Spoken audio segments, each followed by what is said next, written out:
show. Thank you so much for joining. I am your host, Eric Murphy. This is Skeptic Generation. It is May 3rd, 2026. Hey guys, we need to talk. And joining me today is my friend Ethan Michael. Ethan, how's it going, brother? Pretty good. How are you?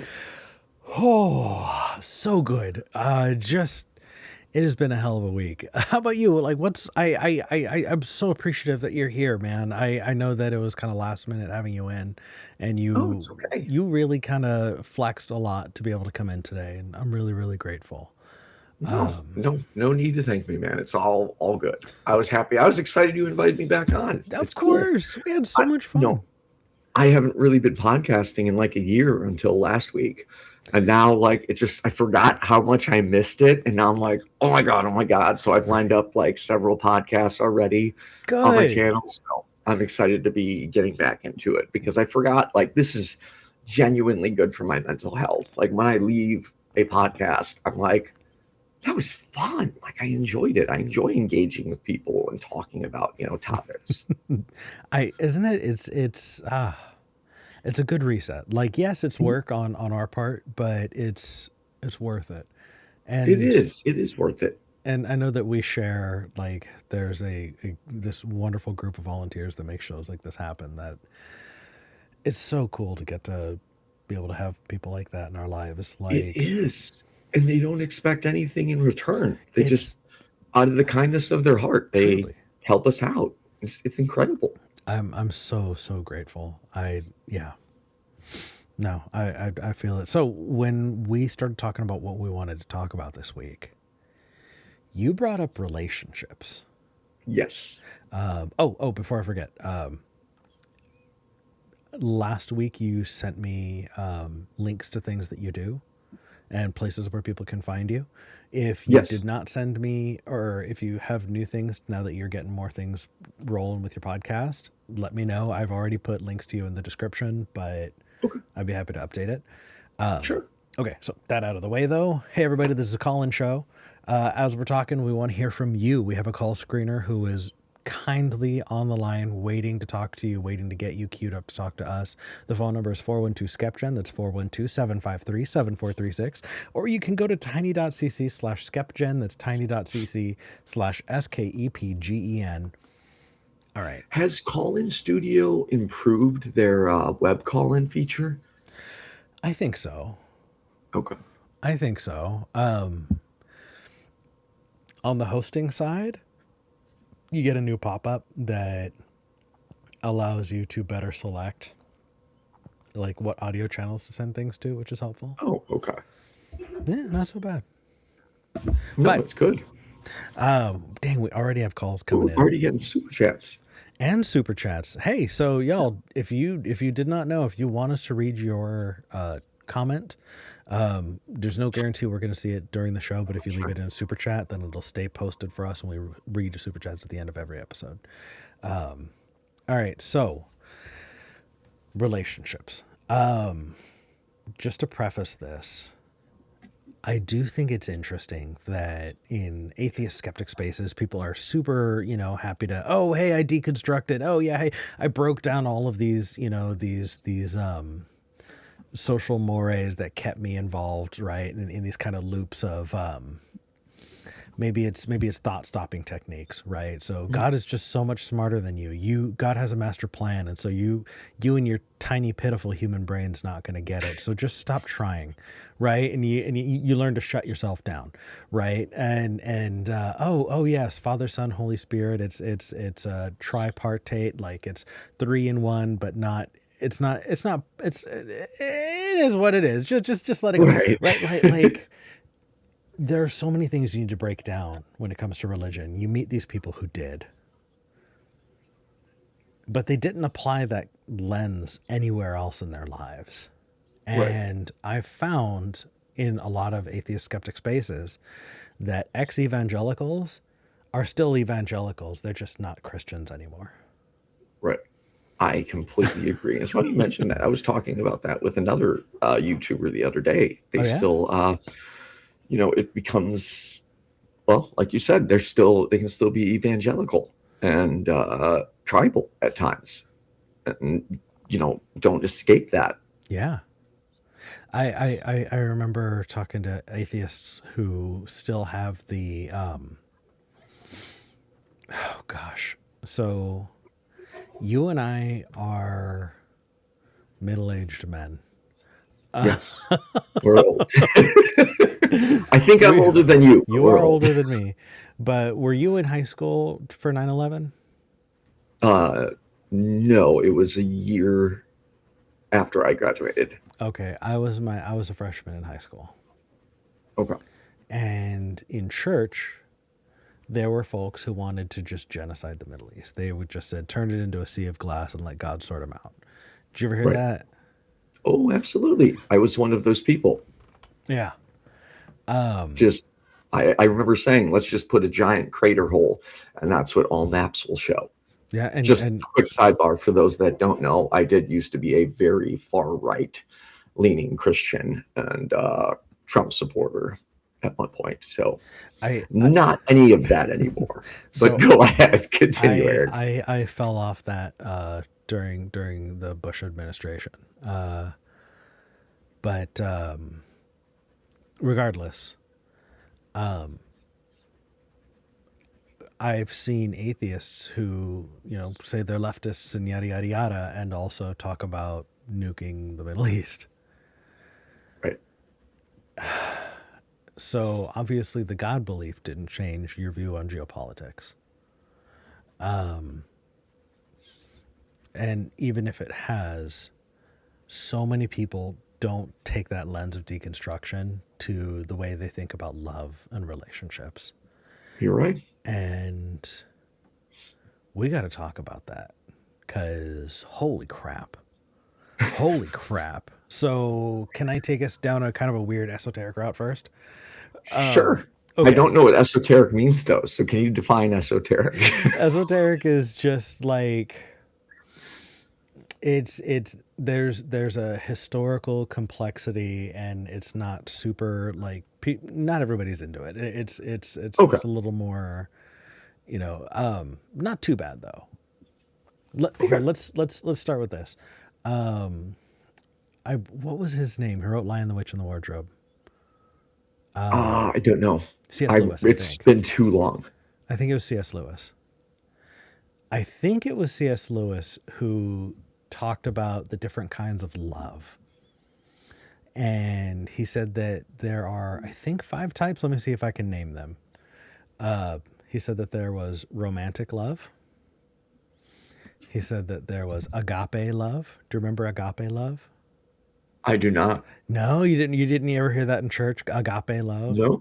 No. Oh Uh-uh. my God, that was a huge thing in evangelical like circles in the, especially early 2000s. Um, Agape love is, oh, what's the term? It's not. It's endless love. It is unconditional love. Okay. And agape love is the love that God has for people, Oh, okay. right? You also have filial love, which is the love you have for Filial? your filial, which Okay. is the love you have for family, right? You love your family, you don't want to fuck them. That's the, right. The love you have for, well, most of the time,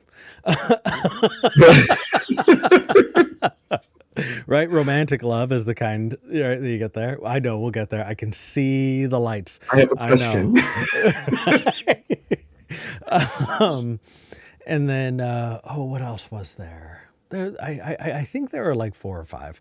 Um, but that is the structure that I took into the way I viewed love for a very long time. And even after I left the faith, that is the structure that I had for love as a non believer.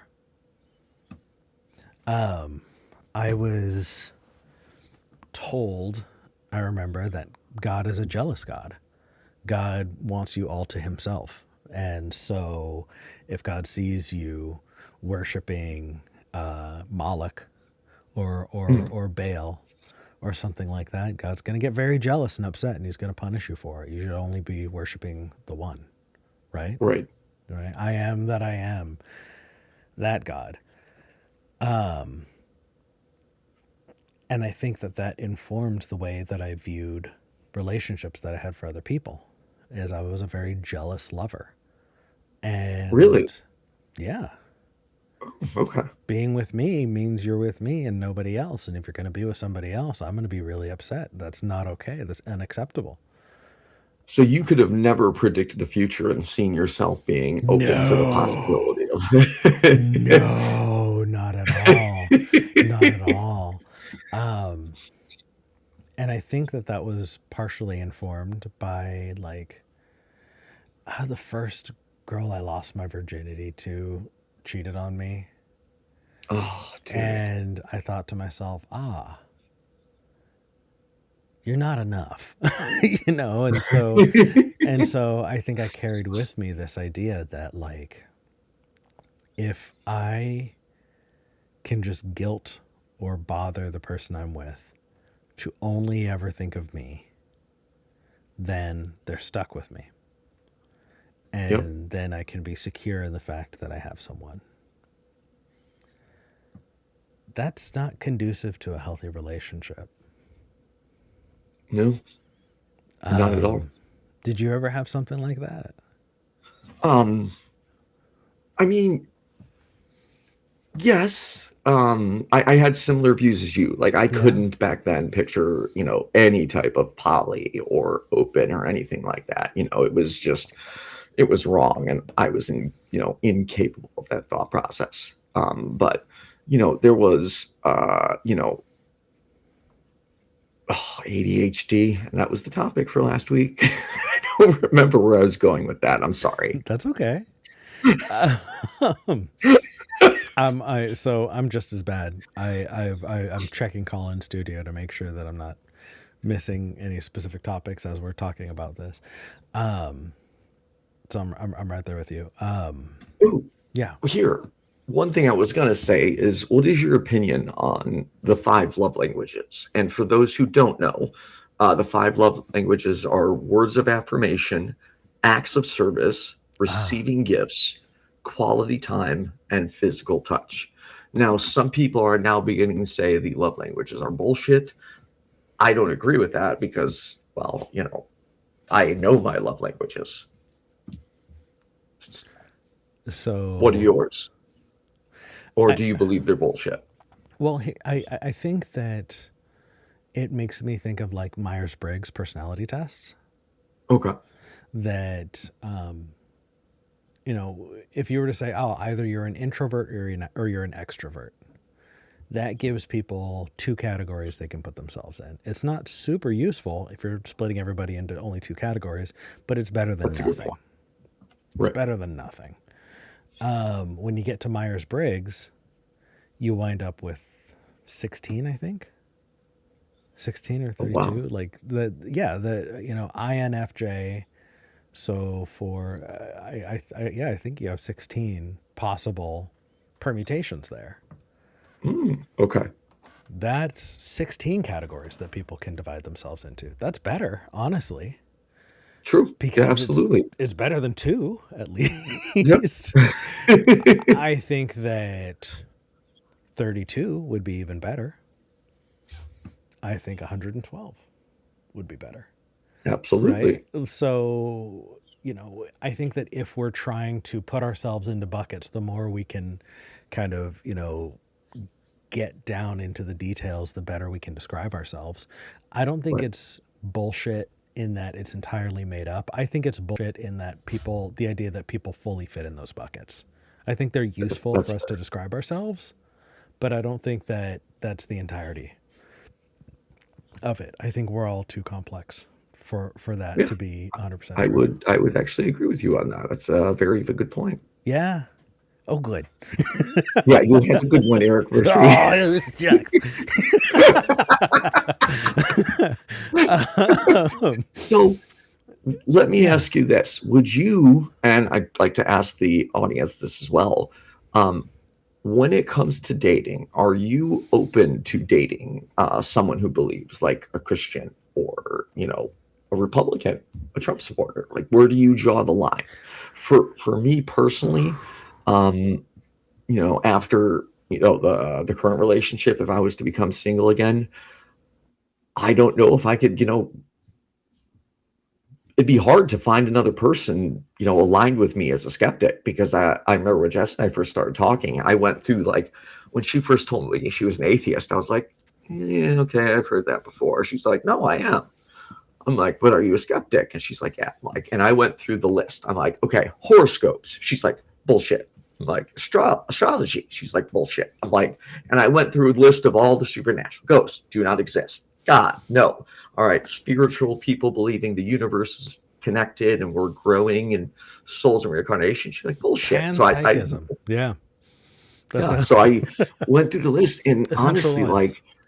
like, not to be rude, like, I don't think I could be in a relationship with someone that, like, wasn't a skeptic on supernatural things. So I think that I have warmed actually over the years a bit. Okay. I think that there are some leftist Christians, some Christians Yes, plenty. I who, know a few. there are some denominations, I think, there are some Christians who are real allies, who really care about the world they live in, Absolutely. I and could name a few right now right, who are YouTubers. and who I have a lot more in common with than many atheists. And so I think that That's if, actually a really good point. Keep going. yeah, That's making sense to me. and I like that. so Keep going where you're going. I think that if there was a relationship that was built on mutual respect and that had the same values, I don't think you need to. Yeah, but then again, like there are so many wishy-washy versions of Christianity that I Mhm. think I can absolutely be comfortable with one of those wishy-washy versions of Christianity. Um, there's one You know version. what? You may have begun to slightly change my mind a little bit, because that's a good point. Because I do have, like, a few Christian far leftists I know, and we align on, like, everything except for whether there's a God or not. I guess, maybe I was coming this from an incorrect lens, because in a previous relationship, I kept getting told they were concerned I was going to go to hell. Oh yeah, And, no, no. like, If that I was the don't want to case, hear yeah. that. So, I guess if they weren't preachy, um, No, I or telling me I was going to hell, that maybe I shouldn't be so closed off. so there's this line of Christianity called process theology. I have never heard of that. In process theology, they view a person's relationship with their God, quote unquote, right, as a collaborative one. They are creating God and God is creating them. And so there's this kind of mutual relationship that's happening. Okay. And when they talk about God, it's not necessarily a supernatural thing. And when it is a supernatural thing, it's really not a big deal. Like I don't Right. believe it, but at the same time, I'm not offended by it. They definitely view themselves as the source of their religion. And I think that that's one of the things that turns me off about, dating a religious person is they think that they are beholden to the divine mandate of some Right. deity who says don't do Mhm. this or you're going to hell, right? But if you view the church as the people in the church, you know what I mean? If you see yourself as a collaborator in that, then I might be okay with that. Also there are people who see themselves as spiritual who have different definitions of spiritual. Like if you're True. spiritual because you believe in ghosts, no, I'm not interested. But if you say you're spiritual because you like to get high and listen to some good music and it makes you feel like something deep down is just, vibing right now, cool. you know, I'll vibe with you. So yeah, no, I'm good. Yeah. I'm going to have to reconsider this. You've given me some thoughts, because you know what? You could be right. I could be a little just too closed off in that area. Can you believe that 2026 I'm saying this shit? I was Ah, I think for the longest time I defined myself as a non-believer, and that was the largest part of me. And I think that I've Same. grown to include a lot more than that, and so I had to figure that out. Right. I think in the age of Trump in his second term, I'm a lot more open to allies than I used to be. That's fair. I'm getting the audio is repeating in my head what I'm saying. Oh, Oh, it went away now. Okay, we're good. interesting. I did nothing. Okay. I don't know what to do if that happens again. Well, hopefully it doesn't. It sounds good now though, so we should be fine. The joy of producing while hosting at the same time. Yes. Okay, so before we get too far into anything else, do you want to take our first caller? Sure. We have 3. Already. Wow, we haven't even started talking about dating. Yeah. We have one person who has a follow-up from a previous call who says, if God is all-knowing, then why does he have to keep testing our faith? There's someone who says that they want to defend last week when we said highly sensitive people don't exist. They want to push back on that. And then we have someone who doesn't think queer people can date non-queer people based off of something that you said. So who do you want to talk to? I'll let you pick. Okay.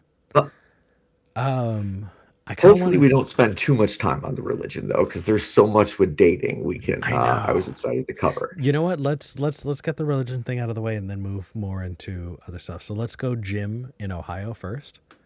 Hi, Jim. Jim, you're live. Hi. First of all, I want to thank you. You remember when I had that terrible asthma attack? I couldn't even talk. Yeah. Well, I heard what you said after we hung up. How you really felt bad for me and you were very concerned. I just wanted to thank you. I heard what you said. Thank you. I appreciate it. I'm glad. I don't remember things, often. And when you say, oh, the thing you said after the show, I'm glad that it was. I'm glad it was good. So, what did you want to talk about, Jim? Well, you pretty much read about an all-knowing God, but something the two of you talked about before I came on about a jealous God. It's kind of the same thing. What would an all-powerful, all-knowing God have to be jealous about? Is he really jealous as well? So, I mean, what can we do to him? I mean, I think... So real quick, before you answer, just for clarity, Jim, are you a theist or are you an atheist? Lifelong atheist. I'm 75. Yeah, everyone on this call is a non-believer. Okay, cool. Sorry, Eric, I didn't mean to interrupt. No, Ethan. No problem. No problem on my end. Yeah, Ethan, do you want to respond first, or you want me to take first crack? No, please. Okay, so I think that there's only so much that I can say because I'm not a believer. And so the best I can do is so either I can agree with you or I can pretend to be a Christian and wind up stepping all over somebody's beliefs who's not even part of the conversation, which feels weird. So I don't know if I have much to add. I think that historically I can take a crack at it. And I think that it's because, from what I understand, early Judaism, not Christianity, but proto-Judaism, right? So you have, kind of the Canaanites, are developing and becoming, this distinct people group. I think that research shows that it was not a monotheistic society. They believed in multiple gods. I think that if you want to look into it, like Asherah was God's wife. God had a wife for a while. And I think that it made sense for gods to want to hoard their disciples, people who worshiped them. And so I think that the idea of a jealous God makes a whole lot more sense when you think about a pantheon of gods. I think that you also see that in early texts, right? So if you even look at like when Moses came down from the mountain with the 10 Commandments, he saw that the people they were worshiping another god. They were worshiping Baal, and they set up a golden calf to worship. And Moses is like, what the hell are you guys doing? And they're just like, you were talking to that God. We decided we were going to like have fun over here with this one too. Like, it's all good. And Moses was like, fuck you. It's not, don't do that. And then you wind up having like, it's interesting. I feel like this is a part of the way that, the Jewish people separated themselves from the Canaanites. Like now, historically, we can look and go, okay, actually, the Jewish people were the Canaanites. They kind of developed out of that area. But you have other deities at the time that were worshipped by the Canaanites. So you have Moloch, right, and gods like that, and so. They viewed themselves as distinct. They were monotheistic. They have the one God above all others. And so, yeah, it made sense for God to be jealous at the time. That's how I contextualize it nowadays. Yeah. I was also going to say, it might be interesting to hear how some theist callers might address those issues, jealous and all-knowing. I'd like to hear what they have to say. I would too. We'll see if they call in. But I don't think I'd be able to speak for them. Ethan, what do you think? I apologize. I have no input. I don't know enough about Christianity to provide, a meaningful. Well, that's what I meant. I'd be interested in hearing what theist callers would say about that from their viewpoint. Agreed.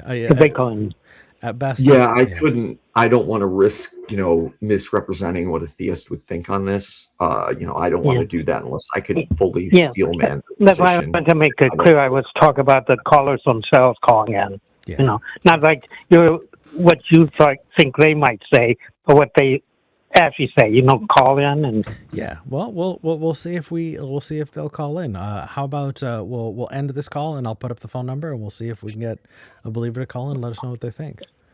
Okay, I kind of took us off track. Do you have time to answer the question I called in about, why does an all-knowing God have to keep testing our faith? He should know more about us than we do. I think we're all just kind of jerking each other off on that one. We agree. I agree. Ethan agrees. You agree. You and I all agree. We're all on the same page, Jim. I don't know how much we're gonna. I don't know where to start there, buddy. Okay. Well, thanks again for your concern. Take care, brother. I'm glad you're feeling better. Thank you. Bye. Am I wrong? Nice guy. Yeah, nice guy. Nice guy. I just, if we all agree, where do we go? Exactly. Just like I feel like we're all just kind of sitting there with our monocles and our top hats, going, yes, good, sir. That's good point. It's like, okay. That is one reason, for me, living in an echo, I want to be around like-minded people, absolutely.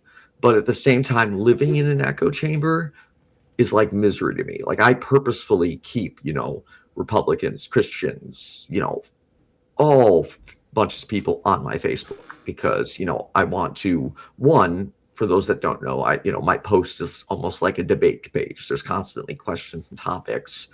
Everyone has to follow the rules, no insults or personal attacks.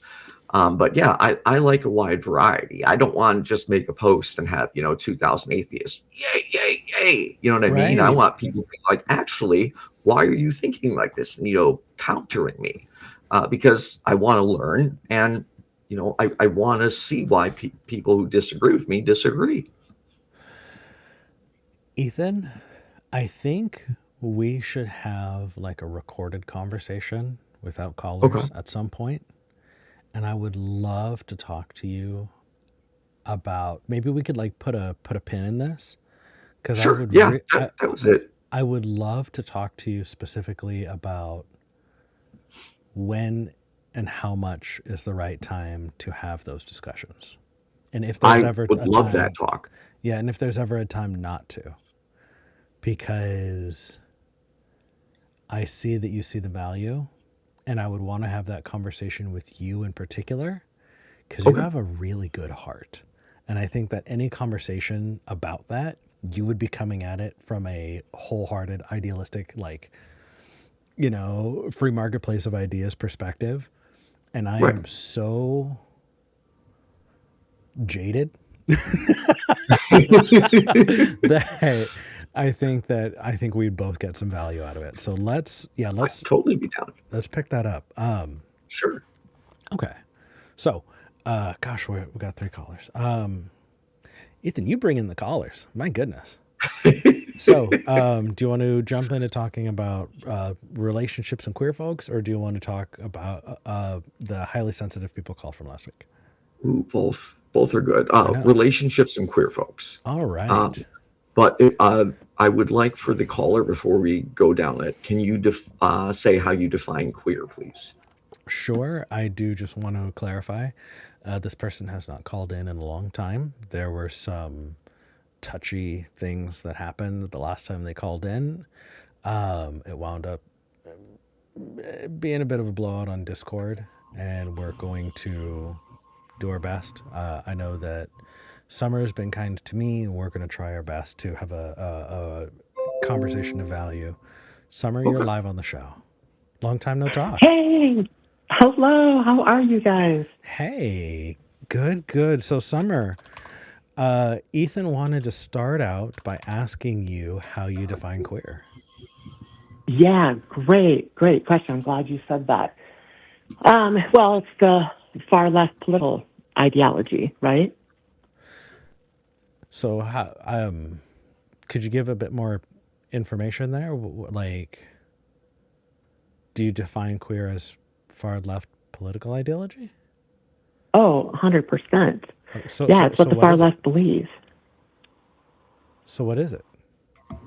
Well, I mean, you guys want to, stop the gender binary, stop marriage, so you can destabilize the country and bring about socialism. But back to queer dating, I wanted to say that if that's your goal, then I don't think you guys really want to date each other. I think you guys just want to fuck, right?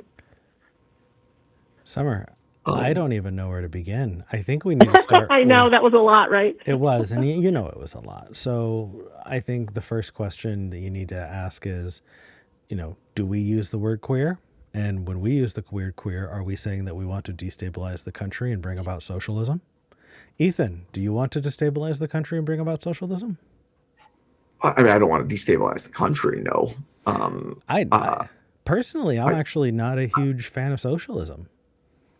I think it has its benefits. I mean, we do already in this country have some socialistic absolutely things going on. So I think there are areas we could take from that and improve our country. Am I a full-blown socialist? Absolutely not. Well, I think that, like, in my ideal world, communities take care of themselves and each other. And socialism feels like an insurance policy that assumes that people aren't doing that and aren't going to do that. And so it decides that it is going to provide for the basic needs of the people. And so I'd rather work towards a cultural change where we are helping each other. You know what I mean? Absolutely. But I see the usefulness of socialism. Do I want to destabilize the country in order to bring it about? I think this country is destabilized enough already. I don't know what I want to see, but when I think about, like, queer as a concept, I don't think about socialism at all. And I definitely don't think not at all. So I was a little confused by that. And I definitely don't think about geopolitics. So, Summer, it sounds like your assumption isn't correct when it comes to talking to the two of us. Okay, well, I went undercover on Friday with the far left and, and all the protests. Flew to this city. I pretended I hated Trump, and they, wanted to be my best friend. And so I wanted to, really understand, what they thought. Neither of them, all the people I met, hundreds, they all talked about how they don't like Trump. They don't like, and they don't like, the Democratic Party. And right. Do you know what a log cabin Republican is, Summer? Oh, I've heard of that term before. Yeah. What is it? It's a gay Republican. Yeah, okay. I thought, yeah, rainbow capitalism. Yeah. So I think that you can have gay Republicans, you can have gay fascists, you can have trans fascists. I think that there are several of them out there who are ringing the bell, for the Republican Party. So I think that who you love and how you love is not limited to political ideology, Summer. I agree. Okay, But so when, when you say oh, you went undercover, like I wasn't there. The best I can do is be charitable and assume that you're telling the truth. But even then, like, what am I going to do? Say because like I wasn't there. You know what I mean? Right. right. So let's try and limit this to us having a conversation with each other. Yeah. Okay, so Ethan, how do you define queer? Isn't it anyone who's not cisgender, who is LGBTQIA plus? That's where I end. That's the only part I know. Am I accurate or am I off base? So the definition I have is really old. Okay. I don't even know how useful it is, but I think that people find useful ways to describe themselves that help them in communicating who they are and how and who they love. And I think that there is a politics involved there, right? When you advocate for marginalized folks who are marginalized because of who they love or how they love, that is a kind of politic. And I think that politic is queer politics.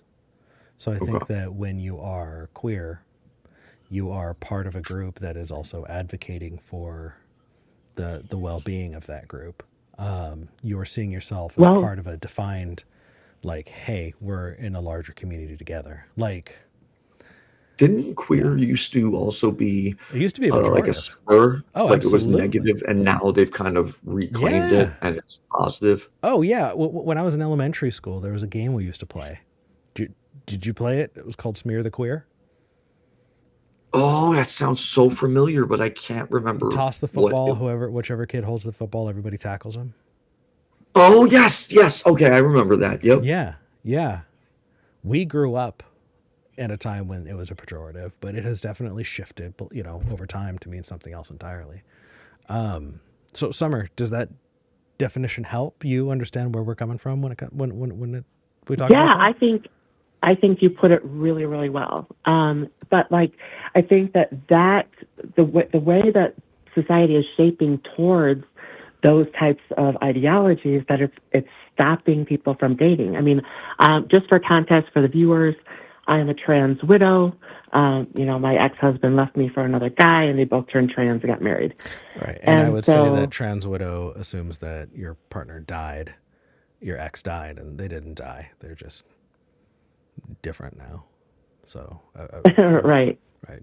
I would say widow is kind of a weird, but regardless, I don't want to spend the time nitpicking each other. Go ahead. Sorry. Right.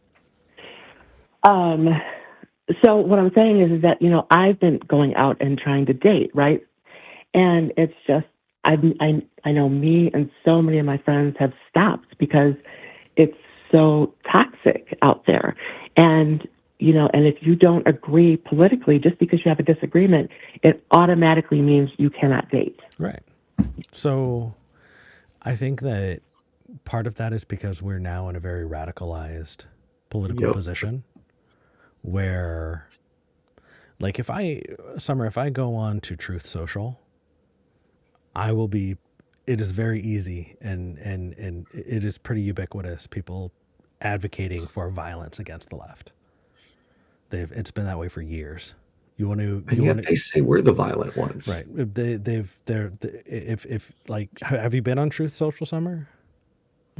I know that that's all propaganda, but the far left, you've got Antifa, Well, I've got tons of it. Like what would happen if someone, I'm happy. I'm happy to meet you there. And I'm happy to meet you there. But I guess I'm laying out that I guess we're in agreement then, right? You have Truth Social, where Republicans are advocating for violence daily against Democrats and liberals, and you are perceiving that Democrats and liberals are doing the same, correct? Right, exactly. Is that conducive for dating? No. I agree. So if that's the case, then I think that's a statement about the nature of politics nowadays. But see how that pushes society to not want to date, to not want to start connecting. I mean, remember back in the day, like how people used to meet, they used to go to dances and everyone would dance. And now when you go to a dance club, you know, no one dances, and there's no like this social connection to start with, to build on. So I've been to clubs. They still dance. Yeah, I've been to plenty of dance clubs, and yeah, I don't know if it's your area, but I constantly see dancing whenever I go to dance clubs. Yeah. Yeah, I mean, I guess it's not the kind of dancing I'm talking about, though. Like the kind of dancing where, you know, you're like holding each other, you know, like back in the 50s, 60s, you know, that kind of dancing. So I think that, do you know what the Hays Code was? No. I've never heard that before. No? Oh my goodness. Okay, here's a rabbit hole for both of you. Okay, so do y'all remember learning about McCarthyism in school? I do not. No, Summer? Yeah, I mean, I was born in 72, so. So you remember learning about McCarthyism? I don't refresh my memory. Sure. I'm not sure. I'm sorry. So after World War II, you have, you know, the Red Scare really coming in hard, and you have this fear of the commies. There was a big conservative push to root out any suspected communists, especially in positions of government or in the media. And so Joseph McCarthy headed a group called the HUAC, House Un-American Activities Committee, where people would be put on trial for suspected communist sympathies. And if you were found a communist sympathizer, or God forbid, a communist, you could be jailed. And, you know, in Hollywood, you'd be blacklisted, never allowed to work in the industry again.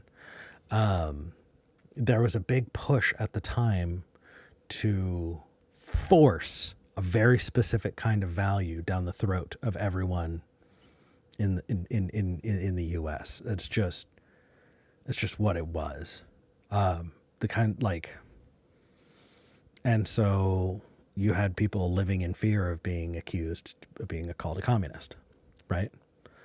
Is that sounding a little bit more familiar, Summer? Oh, definitely. Yeah, I know what you're talking about. Okay. So Hollywood decided that they were going to self-censor. Instead of getting dragged before the House, you know, of Representatives in Washington, they were going to create a set of rules to make sure that they never, ever, ever break any rules that could get them in trouble with the government. And most of your adult life, Summer, was with those rules put in place in all of your media and TV and the radio. It's just the way it was. I really advise you take a look at it. Before the Hays Code, there were queer relationships. Before the Hays Code, there was nudity, you know, in media. There was a lot more risk taking. And after the Hays Code, they really buttoned it up.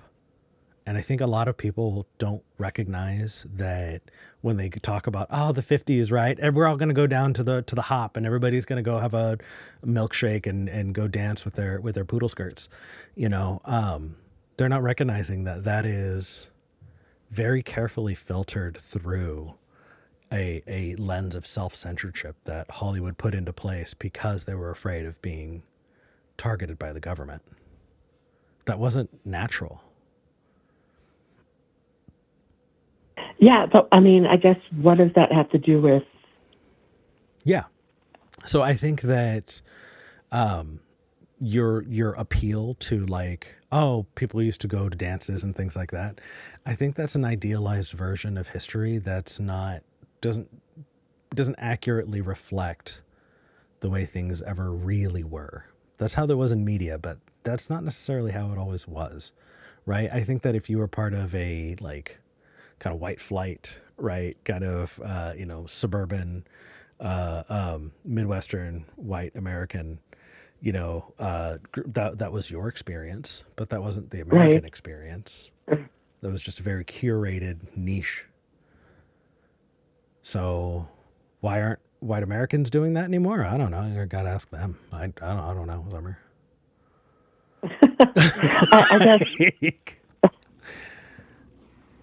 I guess my point is that we don't, the way that we think about dating now is that we put up all these roadblocks before we ever get a chance of getting to know the person and finding out why they believe what they believe.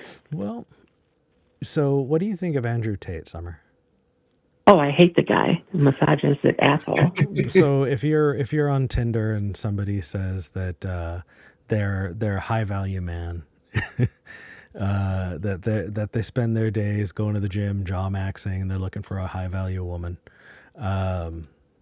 you gonna go on that date? No. No. I would much rather, if you weren't with someone, I would date you. I think that if I was a guy, I would be you. That's very sweet. You don't want to be me. I promise you. So Summer, I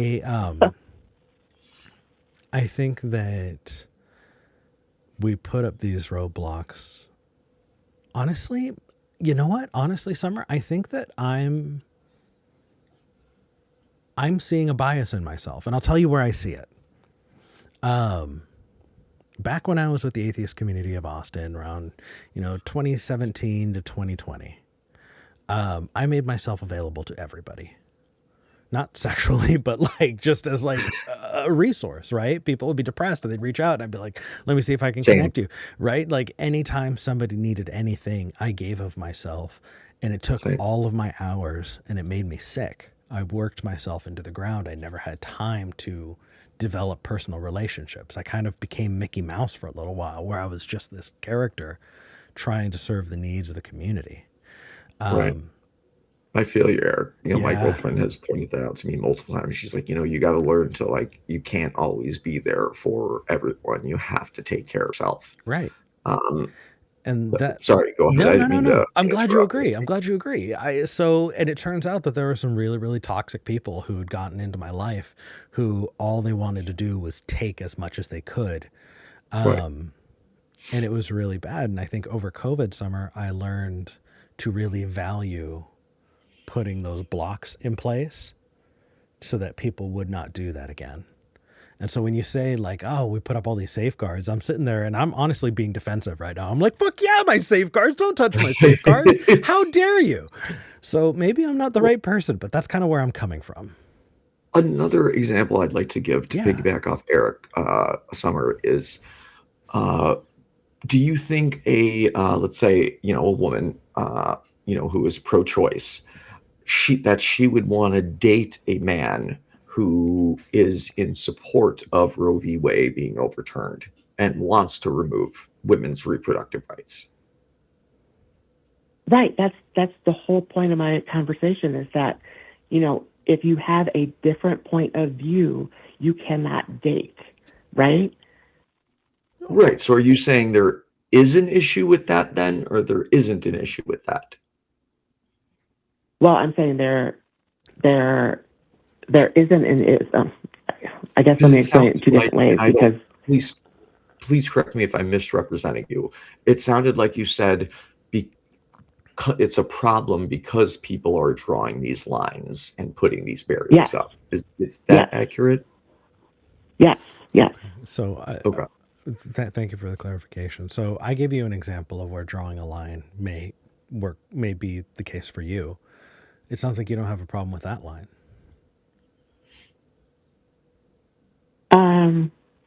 No, I'm the saying, Andrew Tate line. I guess I'm saying that I don't have a problem with, I guess I would want to have a relationship with guys that felt like the opposite of me, because I think that would. But if it was cordial and fun and sexy and flirty, but like if it's just attack, then those relationships can't last, and that's why dating isn't going to mesh right now between men and women or anyone. Now, if you're one of those people who's going to attack, I hope that you put that real early in your profile so I know to swipe left on you as soon as possible. Right? Like you don't like we're adults, we don't need to waste each other's time, right? If somebody cares about attack, make sure you're upfront about that so I could say, hey, peace out. I'm going to go elsewhere. That feels useful. Real quick side. Go ahead, Eric. Doesn't it? Like that feels like a good thing. Yeah, but I'm just saying, right, exactly. Yes, you're completely right about that. Well, now that we're in agreement on everything, I think we're just gonna everything ever. No, Ethan, what's up? Yeah, two things, because I have a question for Summer, but also funny memory. I was on a dating app once, and we were talking for a little bit, and then out of nowhere, the girl just goes, "Oh my God!" I'm like, "What?" She's like, "Are you your friendly neighborhood atheist?" I felt so cool in that moment. Yeah. I was like, I got recognized by someone. This is awesome. That's fun. So yeah, that made me feel great. And then she's just like, I want to date you. And you're like, no. Yeah. I'm not that asshole. Screw that guy. Exactly. Agreed. That's why you're good people, Ethan. Thank you. Summer, you said something earlier, so correct me if I'm wrong, but I wanted you to address it. Did you say that you feel that queer and left-leaning people who want to, break up the government also with relationships, they just want to fuck and want nothing else? Did you say something along that lines?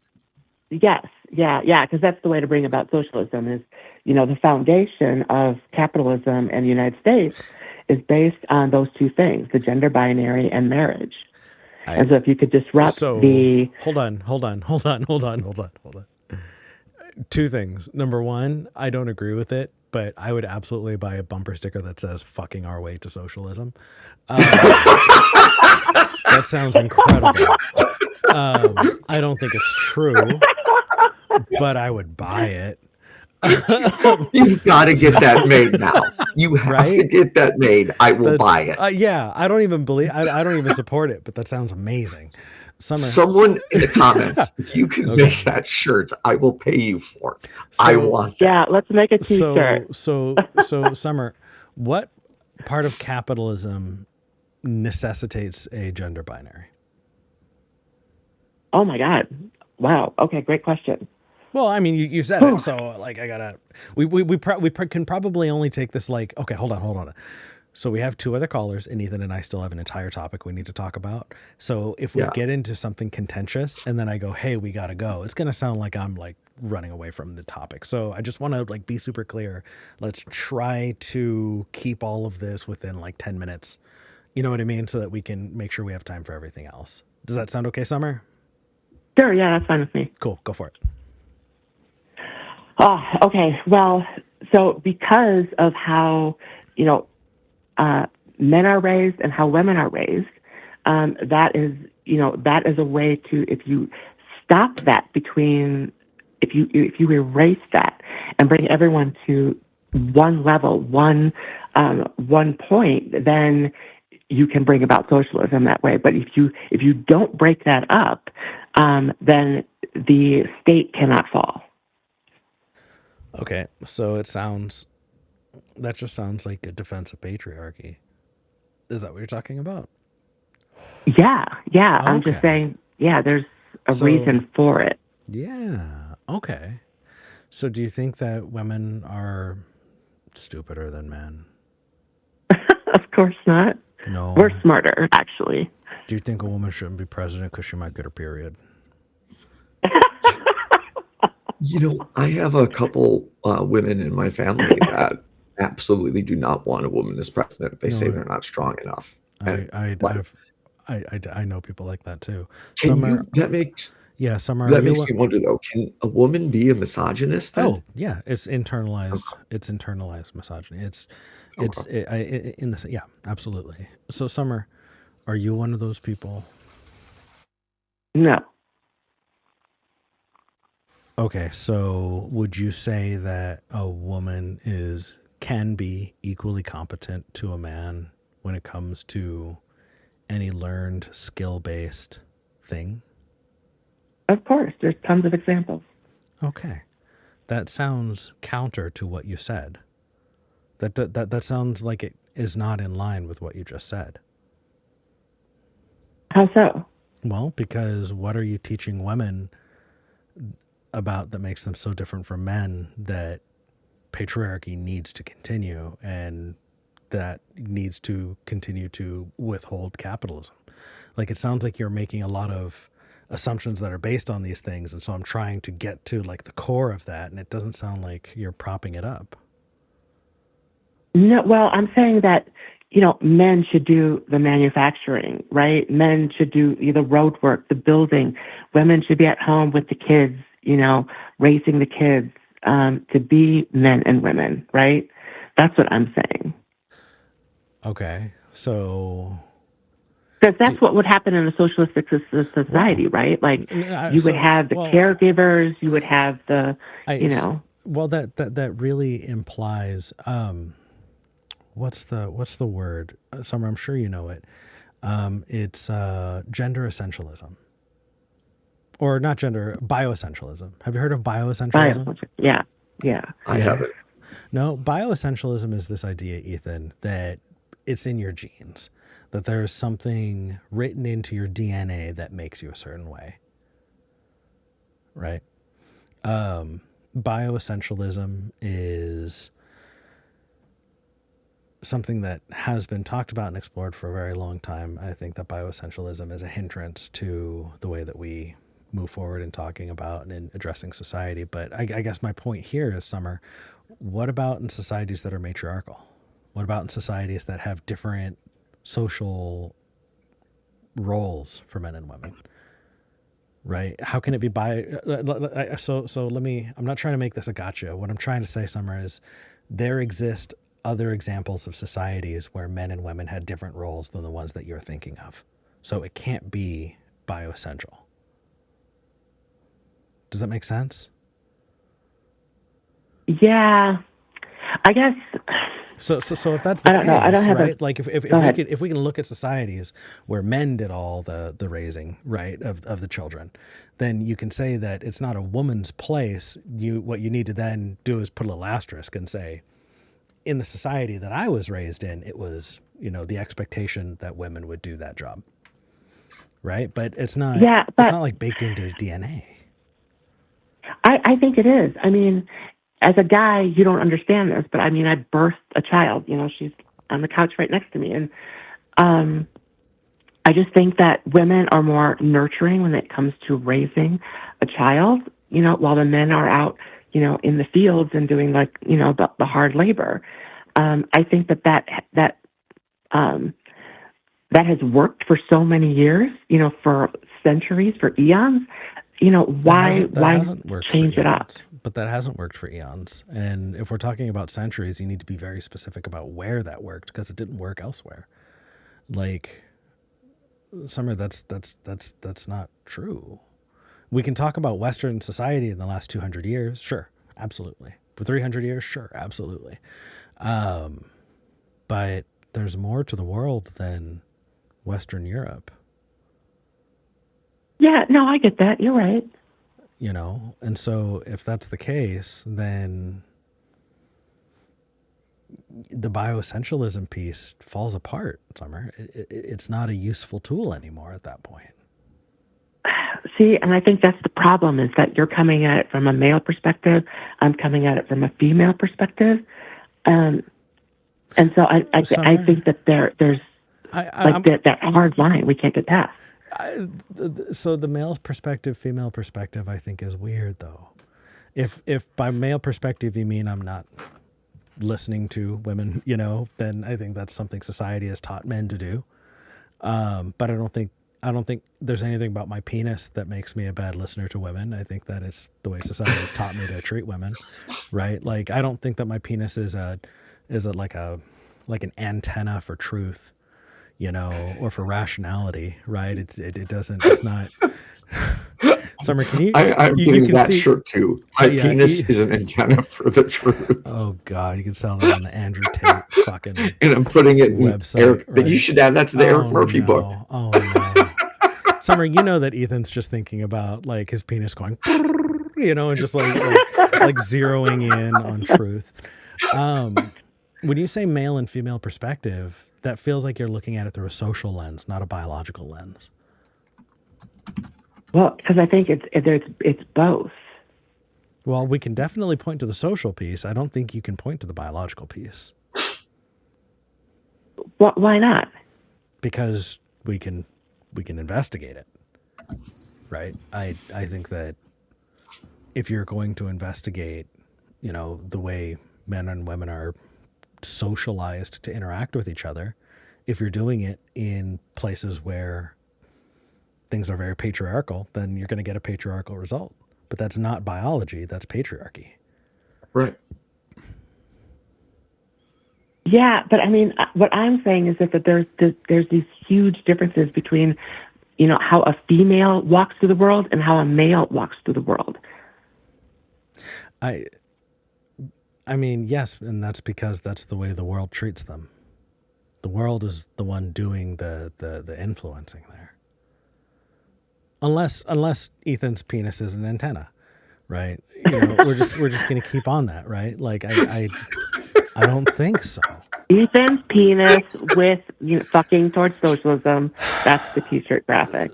Summer, that should be the title for this episode, the Ethan's penis episode. I might need to change it in post. We're just gonna see how red we can make him. Summer.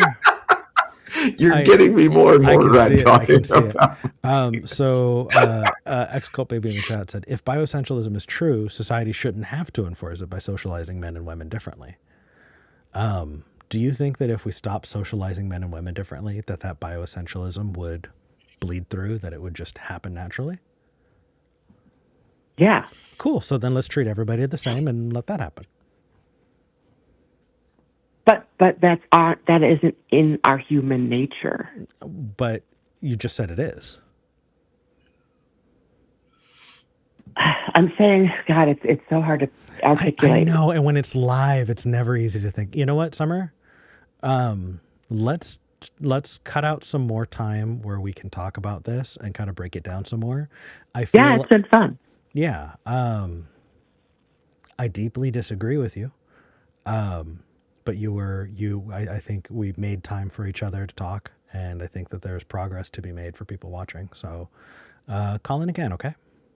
Wait, before Summer goes, can I just have 2 minutes Ethan, with Summer? Go for it. I'll mute myself. Okay, so I do largely disagree with you that people are just wanting to fuck. The majority of the population, in my opinion and experience, does want relationships. However, what is wrong with just fucking? I guess it just doesn't build relationships. It won't build towards a society that, you know, can get along. I mean, so for those that don't know, I'm in a relationship with my girlfriend. We are swingers. We're not poly. We're not open, which we can go into definitions later, but we're swingers. But we also, like, when we sleep with new people, we need to have a bond with them. We form friendships. We don't just have sex with someone and just like, oh, screw you. You know, we form bonds. Do you see anything wrong with that? Oh, fuck yeah. I can't believe you do that. I was at a women's circle, and there were poly women there, and they were crying because they were afraid their husbands were cheating on them with the other people. Yeah, that doesn't sound good at all. Is that a problem with the polyness? I mean, you can cheat. For those that don't know, you can cheat in an open and poly relationship because there are guidelines people agree on. Can I clarify your verbiage there, Ethan? Yeah, go ahead. Okay, so you shouldn't cheat. It is not physically impossible for you to cheat, but in open and poly relationships, it is a bad thing to cheat still. Wait, did I say? You said you can did I cheat. say? Yeah, meaning you can, as in like you're capable of it. It's Right. possible. Some people believe that Yeah. you cannot cheat in a poly relationship. Like it's I impossible was to. saying like you can. Yeah. I'm just clarifying. Okay. Yeah.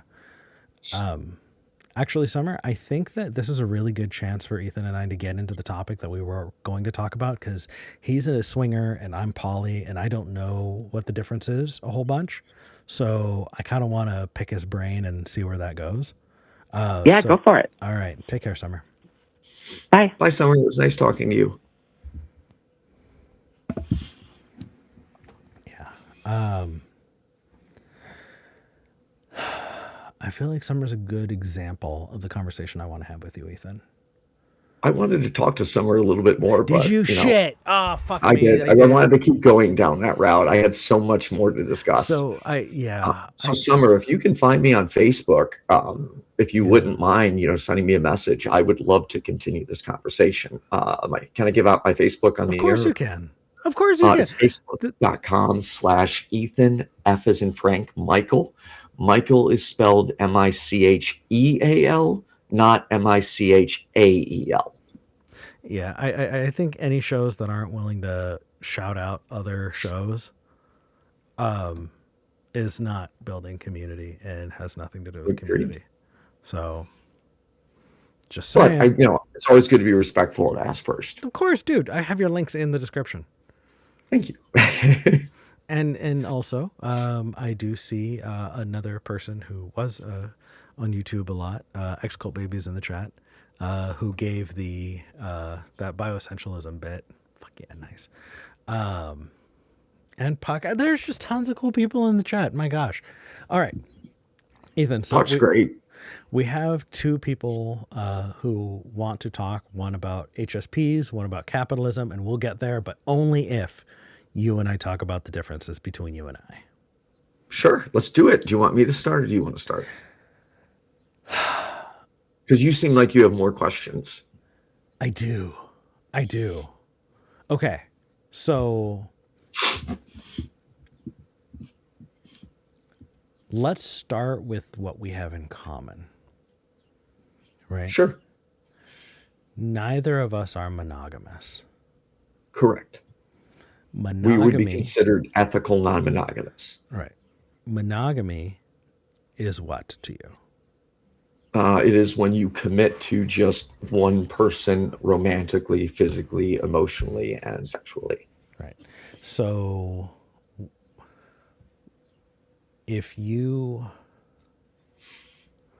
are you emotionally monogamous? Yes and no. Yes, okay. In the sense that I don't form a emotional romantic connection with other people. But I do form emotional bonds with other people. It's just nothing like a date or, accelerating anything beyond a friendship. Okay.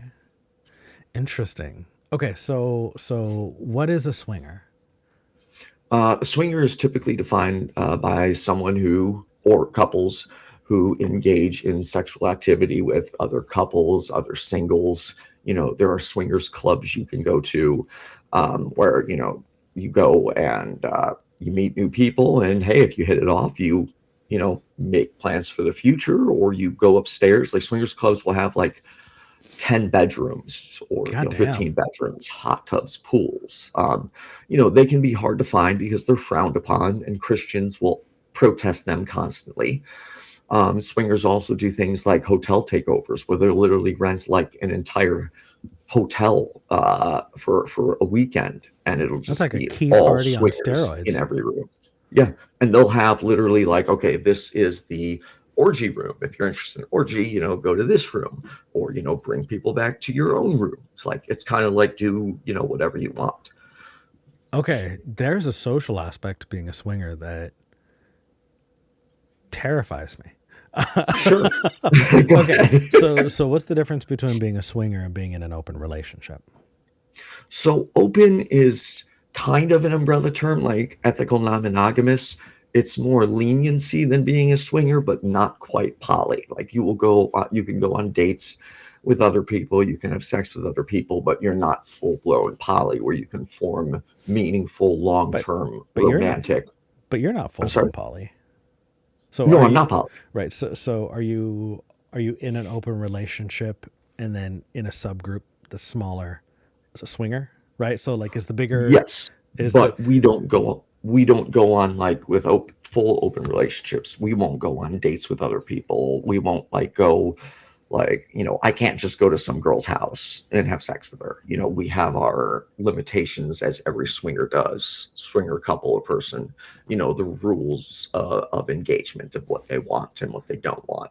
So for instance, Interesting. one swinger couple, sex is referred to as playing. So if you ever hear someone saying I'm playing, that's what it means. They're porking. And also, for those that don't know, the sign of a swinger, if you ever see anyone with an upside down pineapple sticker, that is the sign of a swinger.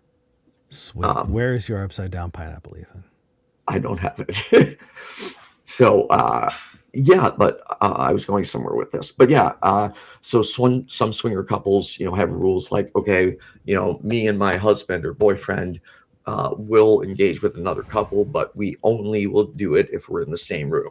Some have it, well, they'll play separately. Like the guy and the girl will go to one room and the other guy and the girl will go to another room. There's so many differences. Okay. So can I try and repeat that back to you in a different way? Maybe see if I got this right. Sure. Also, John Klein in the chat, jail for you. John Klein says being assaulted a swing can get you into dire straits. Jail, straight to jail.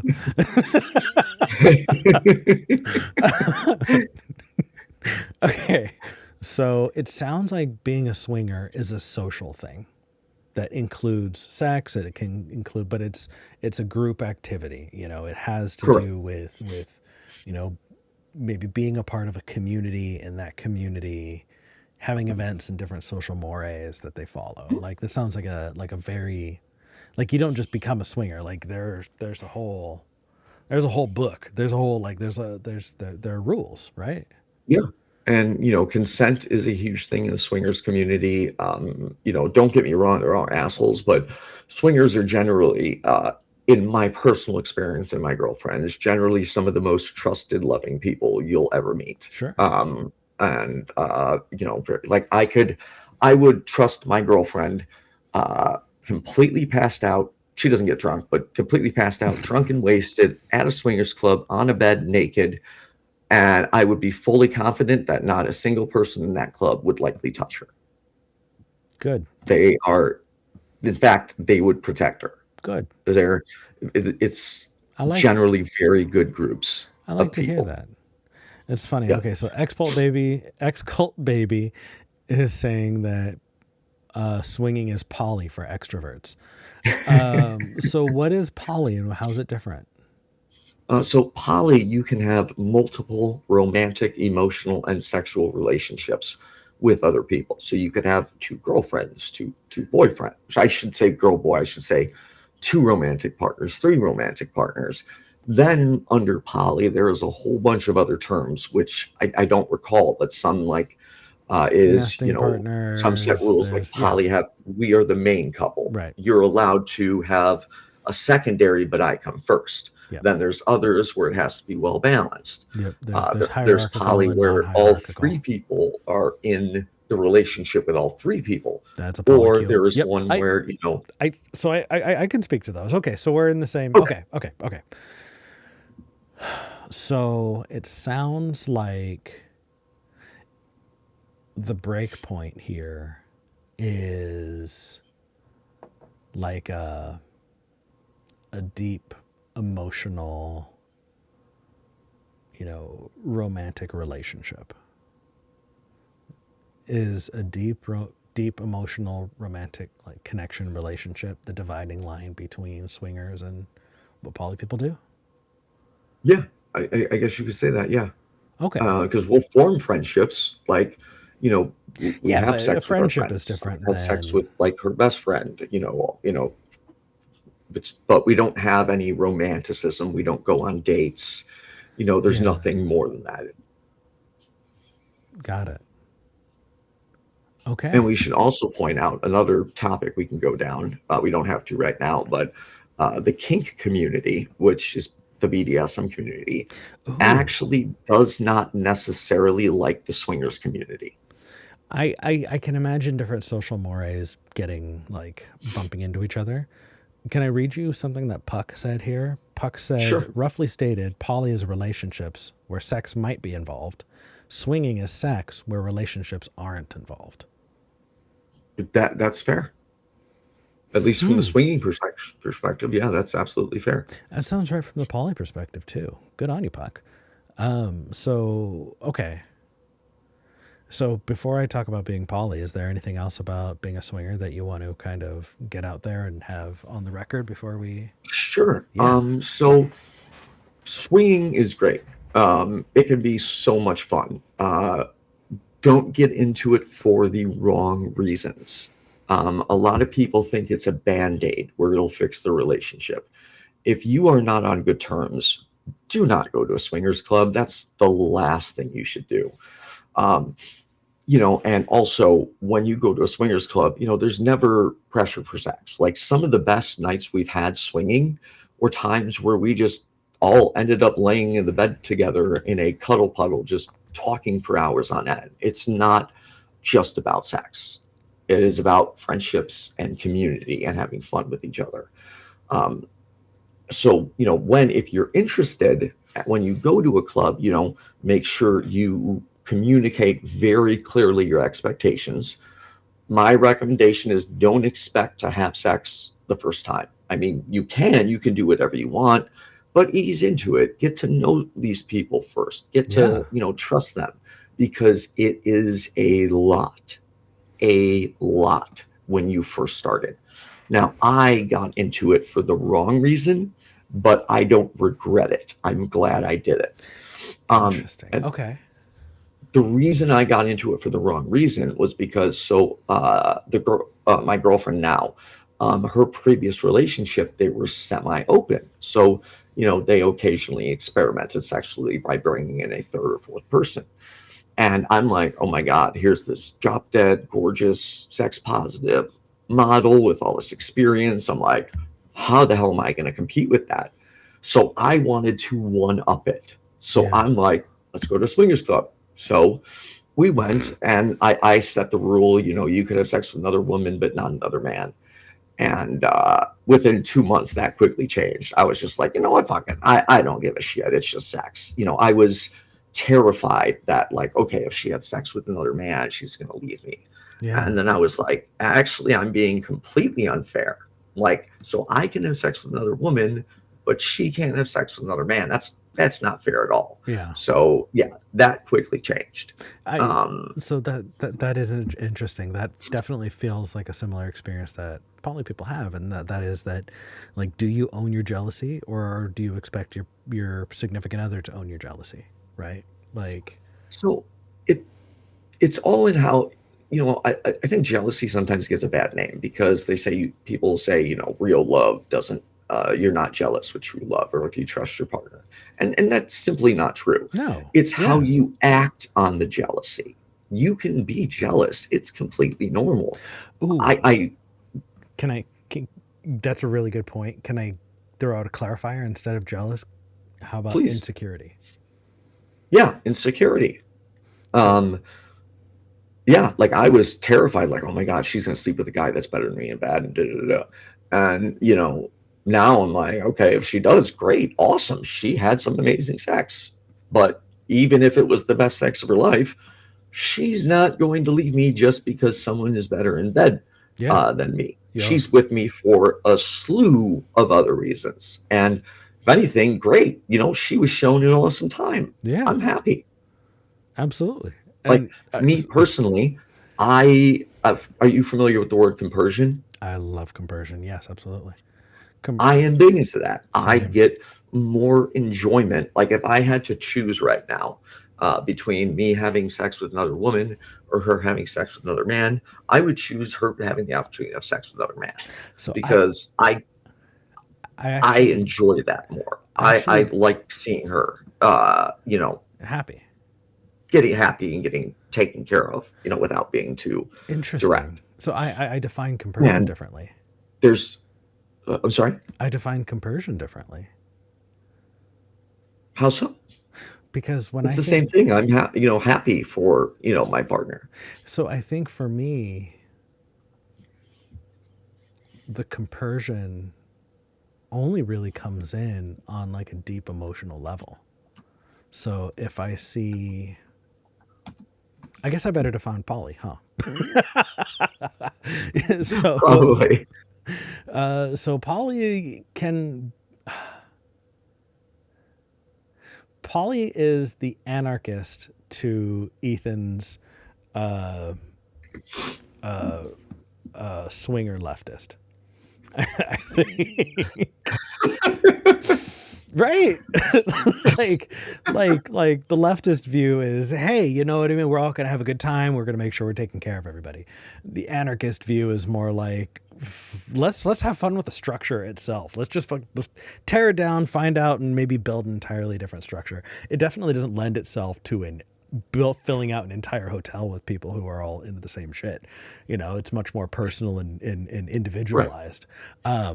But I guess I'll start by saying that if you're in a relationship that is monogamous, in my experience, you cannot convert that into a poly relationship. Not in my experience. In my experience, a poly relationship, which is polyamorous, being able to have various emotional, sexual, you know, connections, relationships with other people at the same time. When I've been in monogamous relationships that tried to be poly, and it didn't work. The relationships that worked out started off as poly. And I think it has to do, at least for me personally, with this idea that when you begin a relationship with someone, a lot of the beginning of that relationship is establishing the norms and values that you expect of each other. And there's a contract that's implicitly built between the two of you. Most people don't communicate that contract once the contract has been written. And so if you don't have the tools to rewrite that together, don't do it when you're writing an entire new constitution. You know, that's a bad idea. You know, at least, you know, start with some amendments to the existing constitution before you start rewriting whole, you know, things. But it's poly, again, just takes the shape of whatever works for you. If you like a Right. hierarchical relationship where you have a primary person and tertiary people, you can do that. I think what's most important to me is that feeling of butterflies, that feeling of falling in love, to me, is one of the best feelings. And the idea of me loving someone so much that I want to be with them forever, and I also don't want them to ever have that feeling again, feels bad to me. And I feel selfish still when I think about me having that feeling with other people, but I know that that's consistent, you know, like there is that feeling of wanting to explore that and have those relationships and connections with other folks. Everything else is taking what works for you, so long as you are in clear communication with everyone involved. No one is lied to. Everyone knows what's going on. As long as everyone is an informed, consenting adult, you're off to the races. So that's poly to me. Yeah. And yeah, with that being said, like for us, we're both on the same page. Like neither one of us wants poly. Like we're 100%. That's not for us. I don't want another girlfriend. She doesn't want another boyfriend. Okay, you said neither of us, and I'm like, I am poly, man. You mean you? Oh and your yeah, friend. no, my girlfriend. Did Got not. it. Got it. Yeah, poly is just not for us. A lot of our friends are poly, Mm-hmm. and you know, poly, swinging, open, it requires a level of trust and communication that you've never experienced. And like for swinging in particular, um, any like it made our sex, oh my God, way better. Like if we'd sleep with someone else that night and then we come home and sleep together, the sex was just mind blowing. And there is actually, which I learned from Dr. Ray, there is a scientific effect. It is called the Coolidge effect. And it demonstrates that when you sleep with someone else, you desire sex with your partner even more. That's cool. So yeah, Coolidge. I think it's Coolage. But Okay. I can say it's true because both of us are the same way. Like when we've done stuff at parties with other people, we're driving home, we're just sitting there like, we need to get home now. Like we're ready for each other. I think you're sexually motivated in a way that I'm not. Like I'm sexually motivated, but not to that degree. I think I'm much more interested in the kind of butterfly, I'm falling in love kind of things. Oh, okay. Well, that's fine. Yeah. But that's funny. One other thing, when you brought up monogamy, which I'd like to touch base on, and this could upset people, so I want to be very careful how I word this. I am 100% not saying monogamous relationships are toxic. Please don't think I'm saying that. That is the contract you wrote with your significant other. That is the deal you made. Right. But I think there are toxic monogamy can have toxic parts to it. For example, when you expect your partner to fulfill every single need of yours, it's unrealistic. It's not possible. That's why we have friends. That's why we have other people. And it should be okay to, rely on other people for certain other needs. And no, I'm not referring to sex or a date. It's just, I just think monogamous relationships at times they put way too much on each other and expect too much from each other. Entirely. Do you agree with that, or do you think I'm off base? No, you're. So honestly, what it makes me think of is if V's having a bad day, V's feeling rough, I can call the team. I can call the Avengers. I can say, hey, you guys who love V2, V's had a bad day. Let's work together to be there for them. And that is such a nice thing. It is oh my goodness, I love it. I love it. We have that too. There was one time my girlfriend was having like a bad day, and she was talking to one of our a male guy who's married, one of the couples, and he asked his wife if it was okay, and he came by and surprised her with flowers, and it was like, that made my day. She thought I'd be jealous, and I'm like, no, I'm like, dude, that was really sweet of him. And we do have a community of people around here. There's been times I've said to some of these guys, like, hey, my girlfriend's, down, can you help me out here? Can you, boost her up a bit? And, we have that as well. I love that. So we have that in common. I'm glad. Yeah.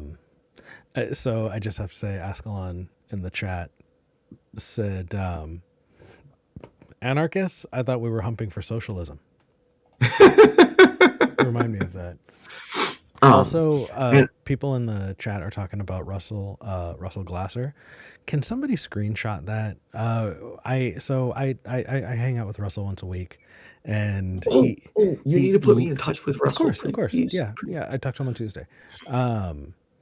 He has such a good time when he hops on, and I tell him, dude, people love when you're on. He goes, yeah, sure. I'd love to send him that screenshot just to prove to him. People miss him. I have him back on soon. I do. I've always wanted to talk to him because he was also a part of my deconversion. Yeah, I'll. If it wasn't for AXP and Talk Heathen, I would still be that alt-right Republican Christian. Gosh, I'm so glad you're here, brother.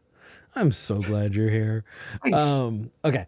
And it was all by coincidence. Maybe it was a sign from God. Oh, maybe. I'll make it real quick. Maybe. I had a thought one day, and I was like, okay, 50% of this country disagrees with me. What am I missing? I need to start listening to liberal news. And also I wanted to better debate them.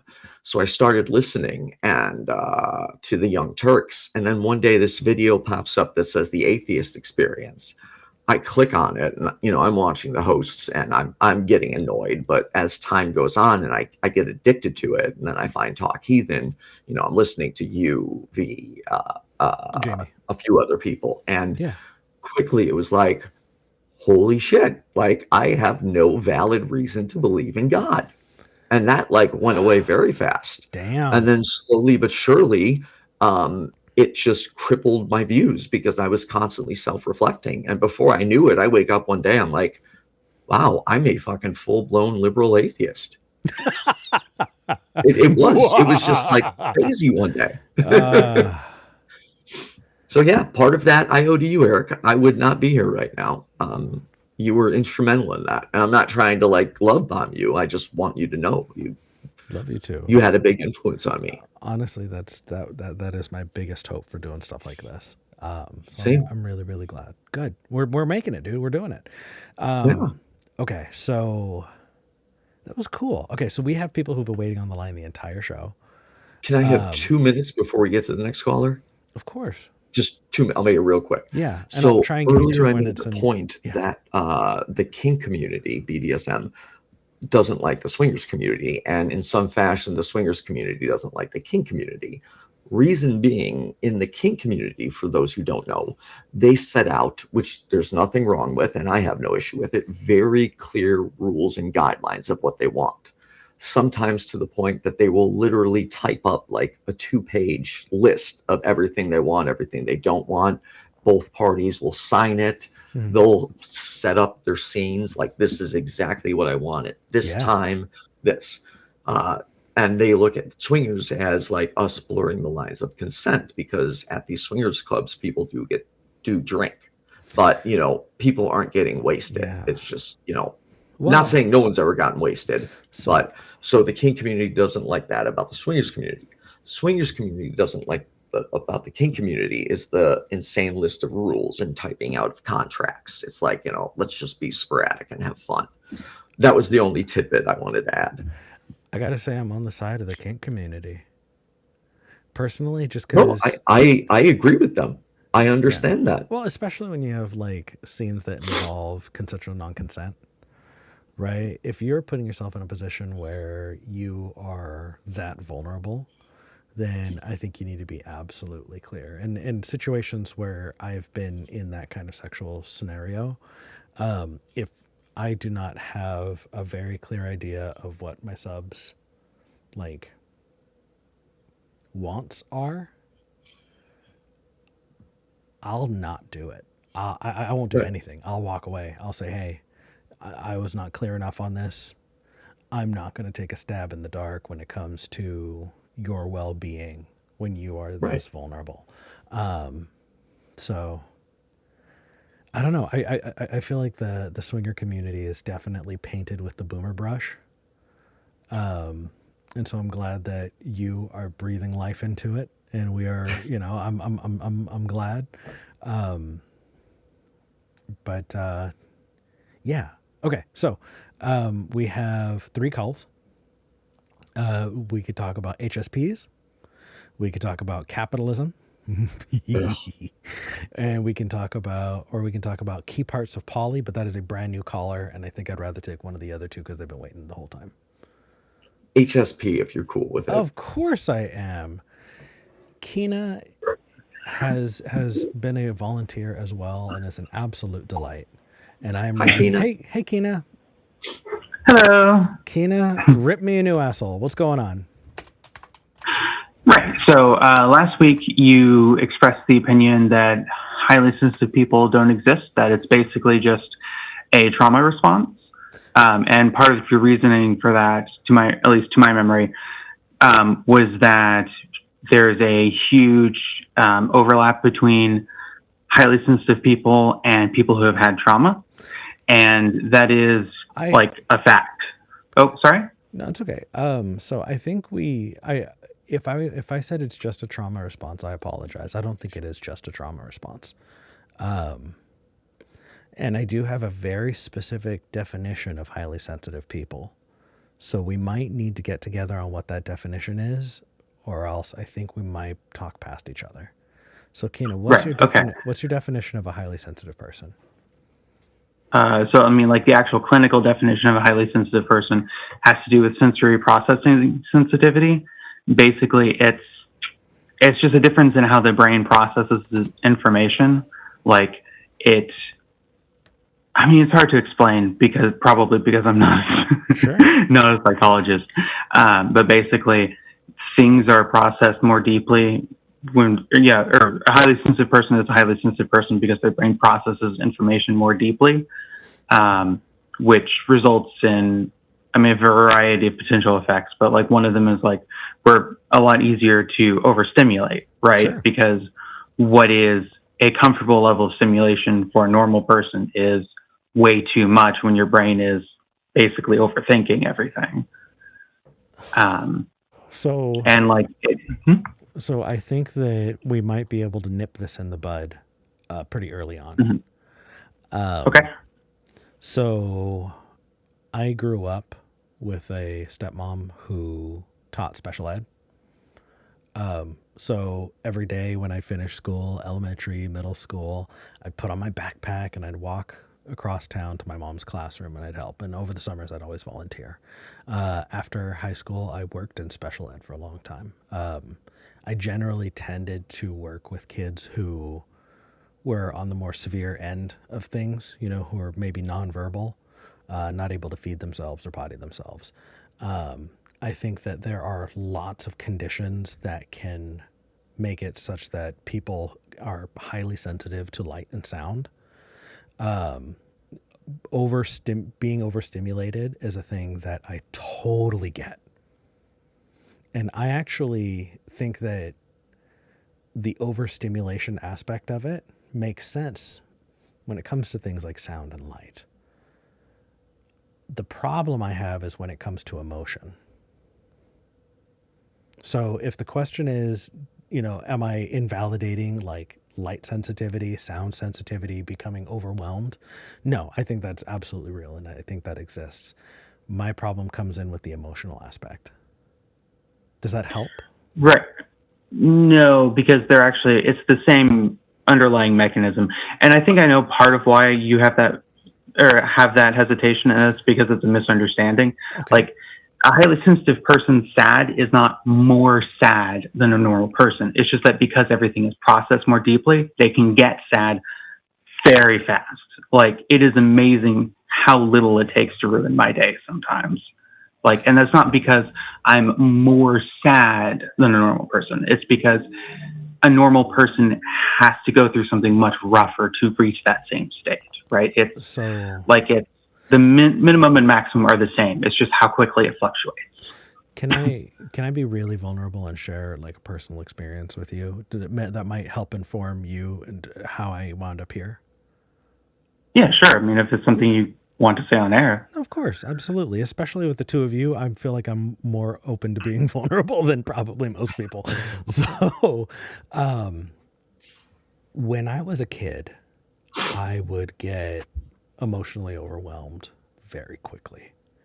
I would cry, get angry. I would, but when I cried, I was inconsolable. When I was angry, I was this little bundle of pure emotion. I didn't kind of do things. I went whole hog, and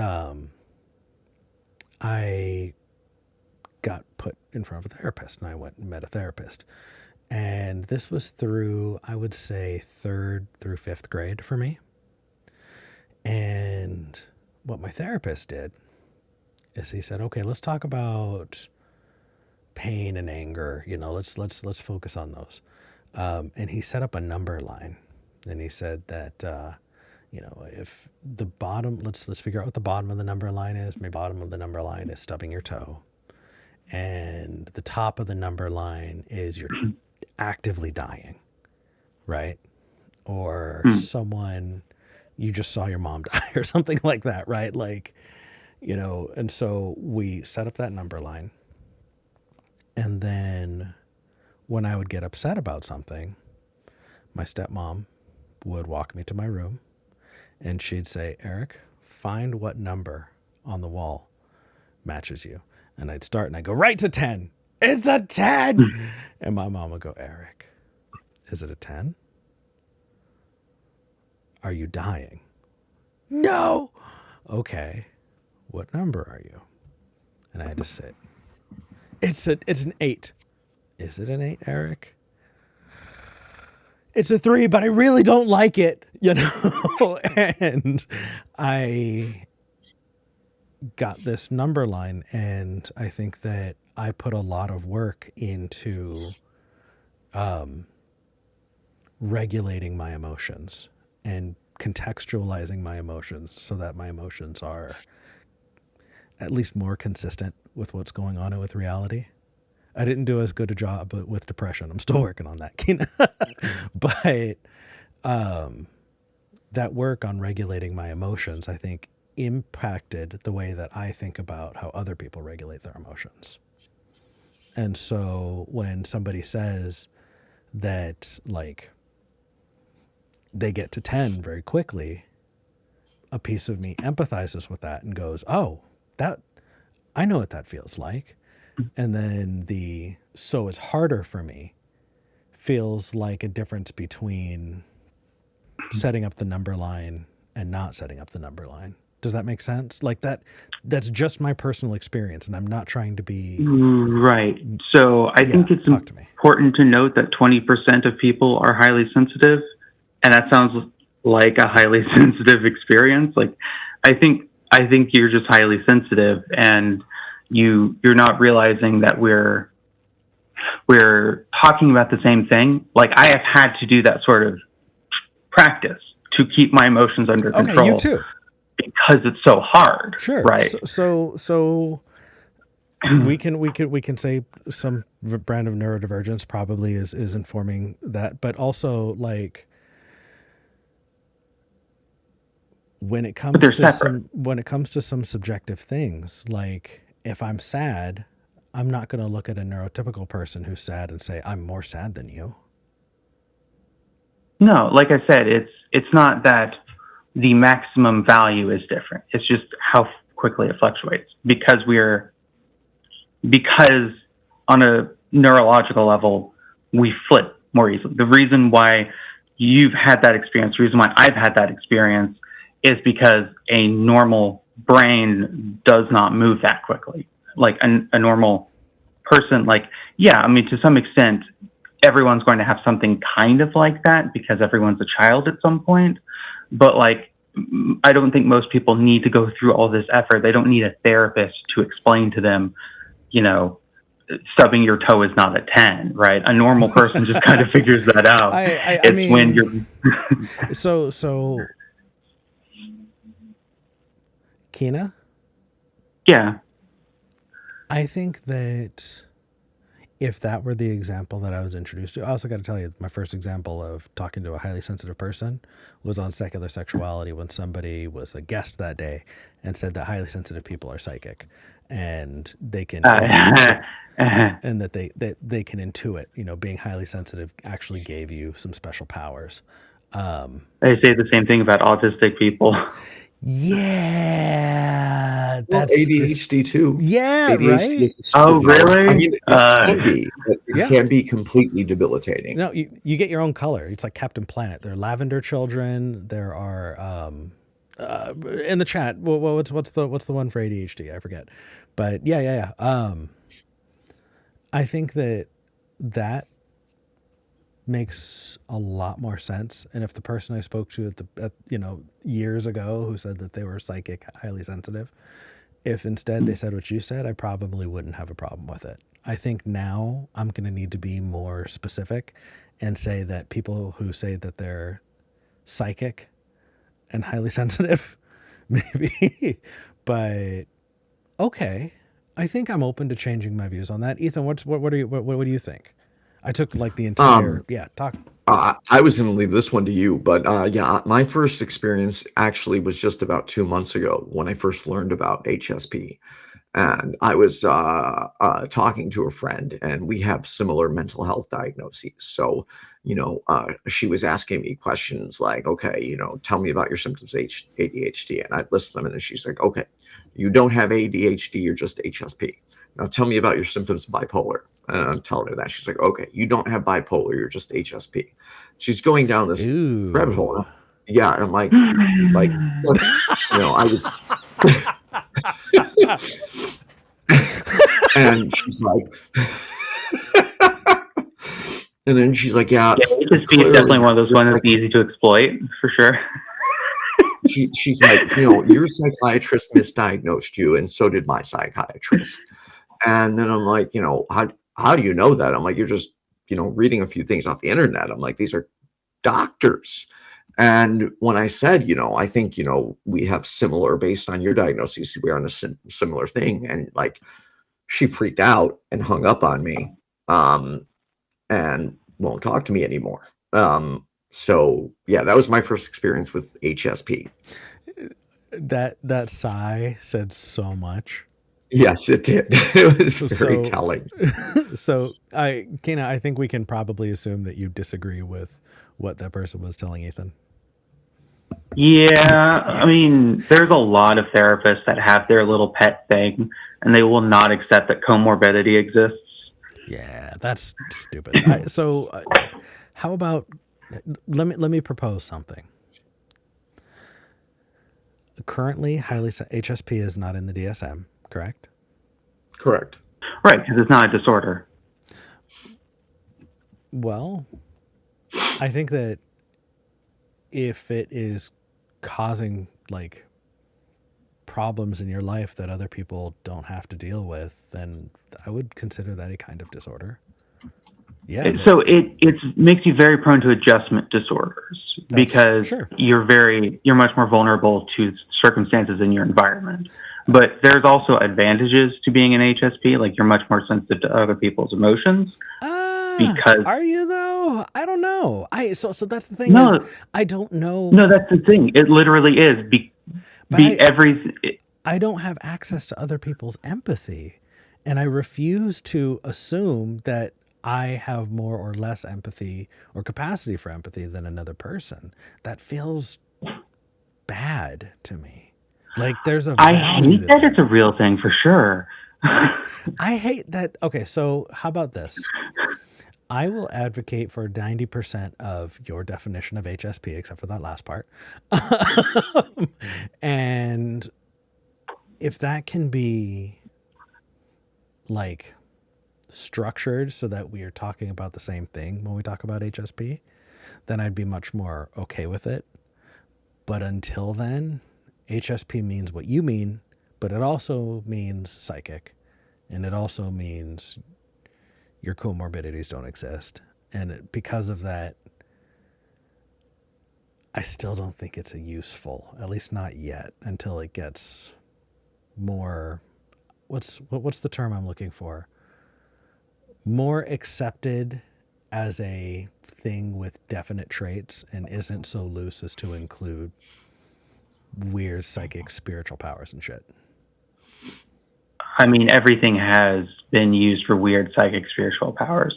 Right, and right. But that's why we don't say you're a lavender child anymore. When we say you have autism, we're talking about something very specific, and we also don't think that you come from an alien planet who's come to heal the world. There's definite usefulness to the definition. Right, but I mean, that's just because they made up a new word for that particular thing. Highly sensitive person was a word. It was a clinical term, and then weird people started misusing it. Yeah, it's like decades old. I think it was 70s, 40s. Like it's been around a while. See, the 70s came up with lavender children too. I think the 70s really kind of fucked us over, Kena. I mean, yeah, for sure.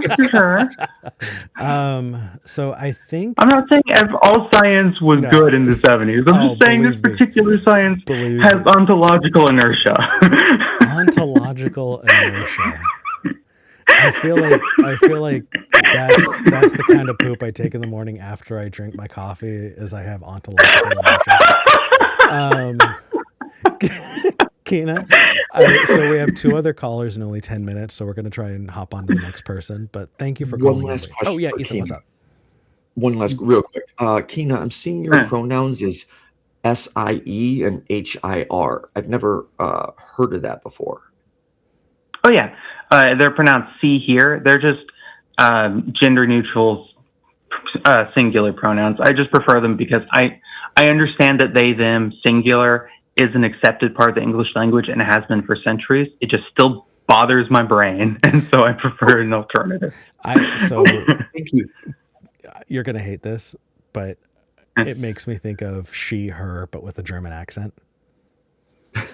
It's funny enough, it is actually a German word, and in Germany, it is a gender-neutral term that can also be feminine. So, like, it's not a coincidence. It's not even a coincidence. Jawohl. All right, mein Freund. I'll see you in the after show.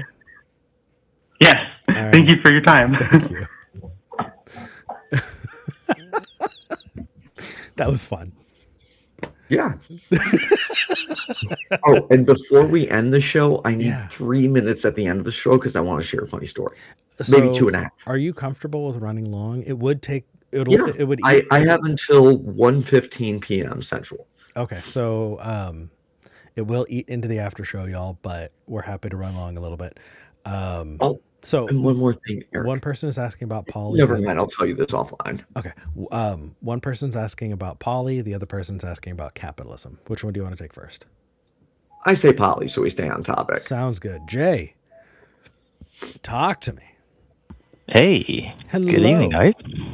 Someone else who is an absolute delight in the after show. You know I care about you, Jay. Jay's such a sweetheart. Me too, man. Jay wants to talk about poly. Jay, what's on your mind? Real quick, Jay, before you start, I don't know if the audience noticed, but Eric changed the title of the episode to Ethan's Antenna. Yeah, I did. Sorry, Jay, go ahead. And he's been red in the face ever since. I love you, Ethan. All right, so I'm going to give a little bit of backdrop to this. So my journey in poly, or into confirming that I am poly, actually started with secular sexuality, because I remember I called in once and the conversation was about poly. I don't remember if Eric was on the show at that time, but I had some questions in regards to what was poly, if it was only a sexual thing, or if it could be like other relationships that you have that are not necessarily sexual, but that are meaningful to you. And the answer to that was, that could be it. That could totally be it, right? So I started working with that. And in my last relationship before this one I am in, we are poly. We do work through that, and there's a whole lot of communication on that part. But before I get there, my last relationship, I tried to express that I am poly and that there are certain aspects that I want to explore more. Partner at that time was not open to it, and that led to like that relationship completely falling apart. No, I say this just to draw the contrast that, kind of like Ethan said earlier, and I think Eric, you said as well, communication is a huge part of it. If there isn't that clear communication and that clear consent as to what the contract is and what each person is supposed to do when they go forward, like my new relationship, I know we had like, okay, if you go out on a date, what are the things that you're allowed to do? Are you going to follow the same rules? How is that going to work out? And that was, to me, extremely exhilarating, extremely comforting, and it just made everything just flow easier, because I don't really get jealous, right? Or I don't get jealous at all. So if somebody does something that is nice from my partner, I'm like, oh, that's so nice. I appreciate them for that. While in regular sense, people kind of expect someone to be upset for that, and I'm just like, that doesn't really connect to me. Does that make sense to you guys? Honestly, it makes me think of the first relationship that I had that started off monogamous and tried to become poly.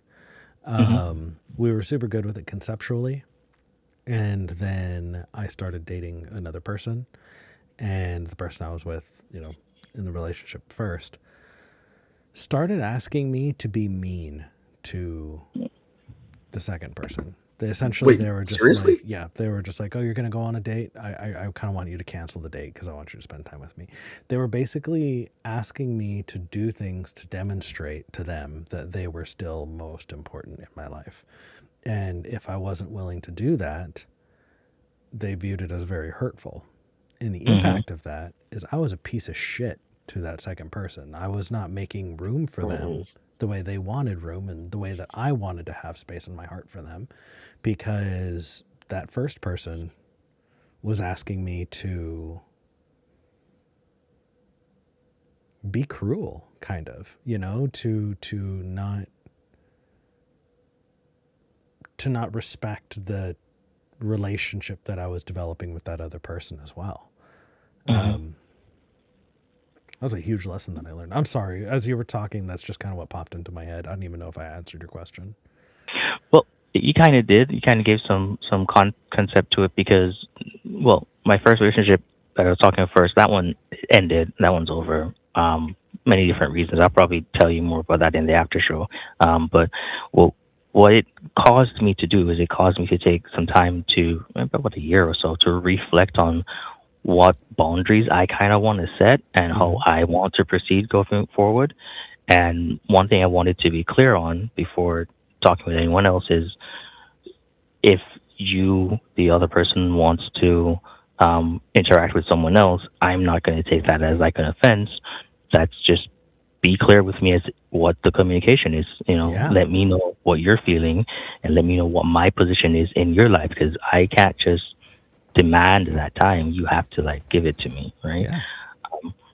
And being able to like set that with this, because this new person I'm talking to is someone I met in a weird enough, like, well, not weirdly enough, but in a kink space, right? And she was just also kind of exploring what it meant to be poly for her, and then we kind of reconnected afterwards after a couple of years, and it was just like this syncs, this works. We can talk about these things, we can work through these things, and we can figure out what actually works for both of us and how that would what that would look like for us going forward.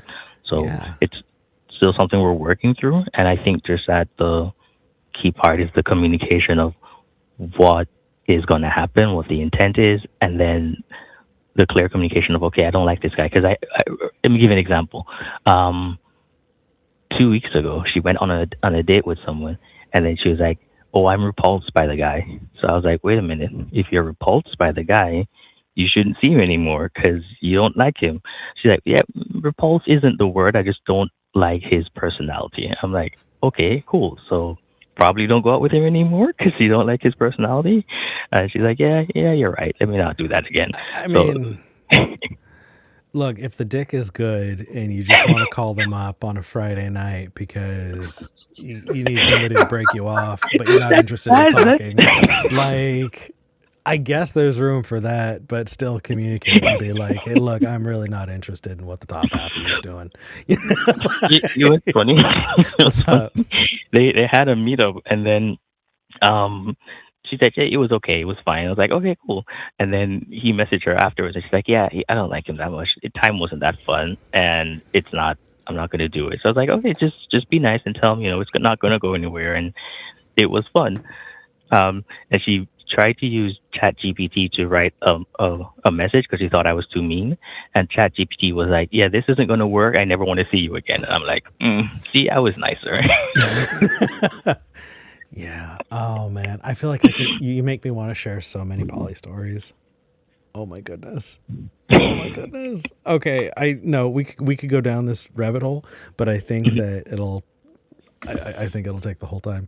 Ethan, is there anything specific you wanted to bring up with Jay? Jay, I'm going to save some poly stories for the after show with you because you're going to be in the after show, right?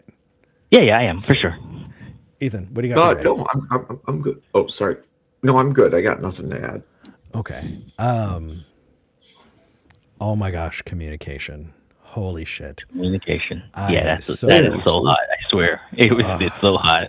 The whole time I was like, yeah, girl, that is so hot. Right. Tell me what you want. Set some boundaries, baby. Yeah, absolutely. Okay. There is one thing I can add. What's up? With communication, specifically during sex, I can be very communicative. Like, hey, what do you like? What do you dislike? Because to me, the more you communicate, the better the sex is. And you find out someone's boundaries. And that's been, oh, so sorry. I had my phone on silent, but the alarm went off. Okay. Largely successful for me, except one girl I dated, this is a long time ago, she told me I was a weirdo for asking her likes and dislikes, and that when you have sex, you're just supposed to automatically always know. And I'm like, Run, don't walk. like, yeah. And she literally, like, it was I'm friends with all of my exes, or on good terms with them. This is the only one I'm not, but she was very like pushy on how immature and wrong I was for even wanting to discuss it. Run, don't walk. I did run away, man. I did run away. Heck no. Yeah. Oh my gosh. All right, Jay, remind me in the after show to talk to you about like caretaking, because I got like a whole story there. Oh my gosh. Okay. Cool. Ethan, was there anything else before we move on to Not Jatin? for Jay. I just had one thing I want to say before we get the next caller. Yeah. Oh, this is another observation I've had. People who are like neurodivergent, ADHD, autism, I think there's a huge intersection between that and kink, and between that and poly. So there's a huge intersection between neurodivergent folks and atheist skeptic spaces. And I think that there is a very good reason for it, but I don't have time for that one today. Jay, I'm going to let you go and move on to our next caller, okay? All right, cool. All right. I'll see you in the after show. After show, bye. It looks like the person... So I'll make this 60 seconds or less. So my girlfriend and I are at a swingers club, and, across the pool, we spot, a couple, and we're both like, they're pretty cute. Let's go talk to them. Walk around the pool, go up to them, and we're like, hey, and they turn, and me and the girl lock eyes, and we start busting up laughing and freeze. It is literally my ex, the girl I was just talking about. Oh. I'm like, no fucking way. What are you doing here? She's like, what are you doing here? I'm like, not hooking up with you. Yeah. That's what I'm doing. I am. See, that's one of the things that kind of weirds me out about. I'm sorry. It does make me feel weird when I think about, like, one of the reasons I'm not a swinger, I think, is because I don't want to have anything to do with my other partners. Like, I think that I have associated that because of my own maybe negative experiences with people needing to control my other relationships. And so because of that, I reflexively avoid any position that could be perceived as me trying to control their relationship. And so I just the idea of being like, oh yeah, you like, I want you to do absolutely everything you want to do. And also don't include me. Like, I want to know, like, if you had a really good time, you want me to start doing something or whatever. Like, you can talk about it. You had a great time. Tell me all about it. I just don't want to be... I don't want to stick myself anywhere in that. I want that to develop the way it's going to develop, but I don't know. And then once it develops, right, they have a place in your heart. Cool. I want to make a place in my heart for them, because if you care about them, I want to respect that, but like... Absolutely. Anyway, it turns out our last caller has been waiting on the line from India this entire time. I've got 17 minutes at most. Okay. This caller has been on the line from India the entire time, which means our call-in studio costs are going to be high this episode. If you like the show, just leave a super chat, become a patron, patreon.com/skepticgeneration. Goodness knows that's going to eat into it a bit, but it's worth it. Jatin in India, you called in about capitalism, and I feel like I could talk to you for days about it, and I know we don't have too long, so I wanted to give you the chance. What did you want to talk about, Jatin? Hello. Hi, Eric and Ethan. Hi. I just wanted to know your views on capitalism, actually. Okay, so I'm probably going to give you an answer that is going to lead to 1,000 more questions that we'll probably need to take on a different show. But Ethan, what's your view? I'm not opposed to capitalism, but it needs to be far more regulated than it is. completely abused by the rich. And I think we need far more. I'm so sorry, Eric. Far more regulations in place to keep capitalism going in this country. Okay. That's my simple answer. Justin, my view on capitalism is that capitalism is a construct that came about from the Industrial Revolution. Having money, trading things is not necessarily capitalism the way we talk about capitalism. I think that in the last 150 years, we have confused that, and people treat capitalism as though it is the natural way that humans exist. And I think that's bogus. I think that capitalism in its pure form is evil. Because capitalism eventually, if you allow it, will pool in one place. It eventually will lead to monopolies. It'll eventually lead to where we're at with billionaires having most. This last Christmas in the United States, 90% of the spending for Christmas was done by the top 10% of earners in the United States. Did you know that, Ethan? I didn't know that, but you want to hear something even more? 90% of the Christmas spending got spent by the top 10%. That's wild. You want to know another depressing part of capitalism is the pharmaceutical industry. Oh. It is just insane, and healthcare. Yeah. I don't know if you guys saw the story recently, but a guy had to choose between getting his medication and paying his rent. He paid his rent, couldn't get his med, and now he's dead. Yep. Capitalism seeks to gain a profit off of things that should never be profit focused. Things like insurance is absolutely one of them. The privatization of jails, right? Oh my God, that's a whole topic. Oh my God, incentive structure. I think that capitalism, highly regulated, can be okay, but I don't know, because the more I learn about it, the more I realize that, like, I'm okay with capitalism 50 years ago when an entire race of people had just been freed from being the capital that was bought and sold. Like, capitalism is great when you and your specific group is on top, but it feels to me, I mean, I feel like capitalism is treated like an evil morality, and I'm worried by it, but I'm stuck in the system. Jatin, what do you think? Yeah, actually, like in India currently, even though the time when we got independent, our constitution was focusing on being a socialist actually. But the way currently we are performing, we are going more towards crony capitalism, in which there are like few individuals. Like you might have heard about Mukesh Ambani, then there is Adani groups.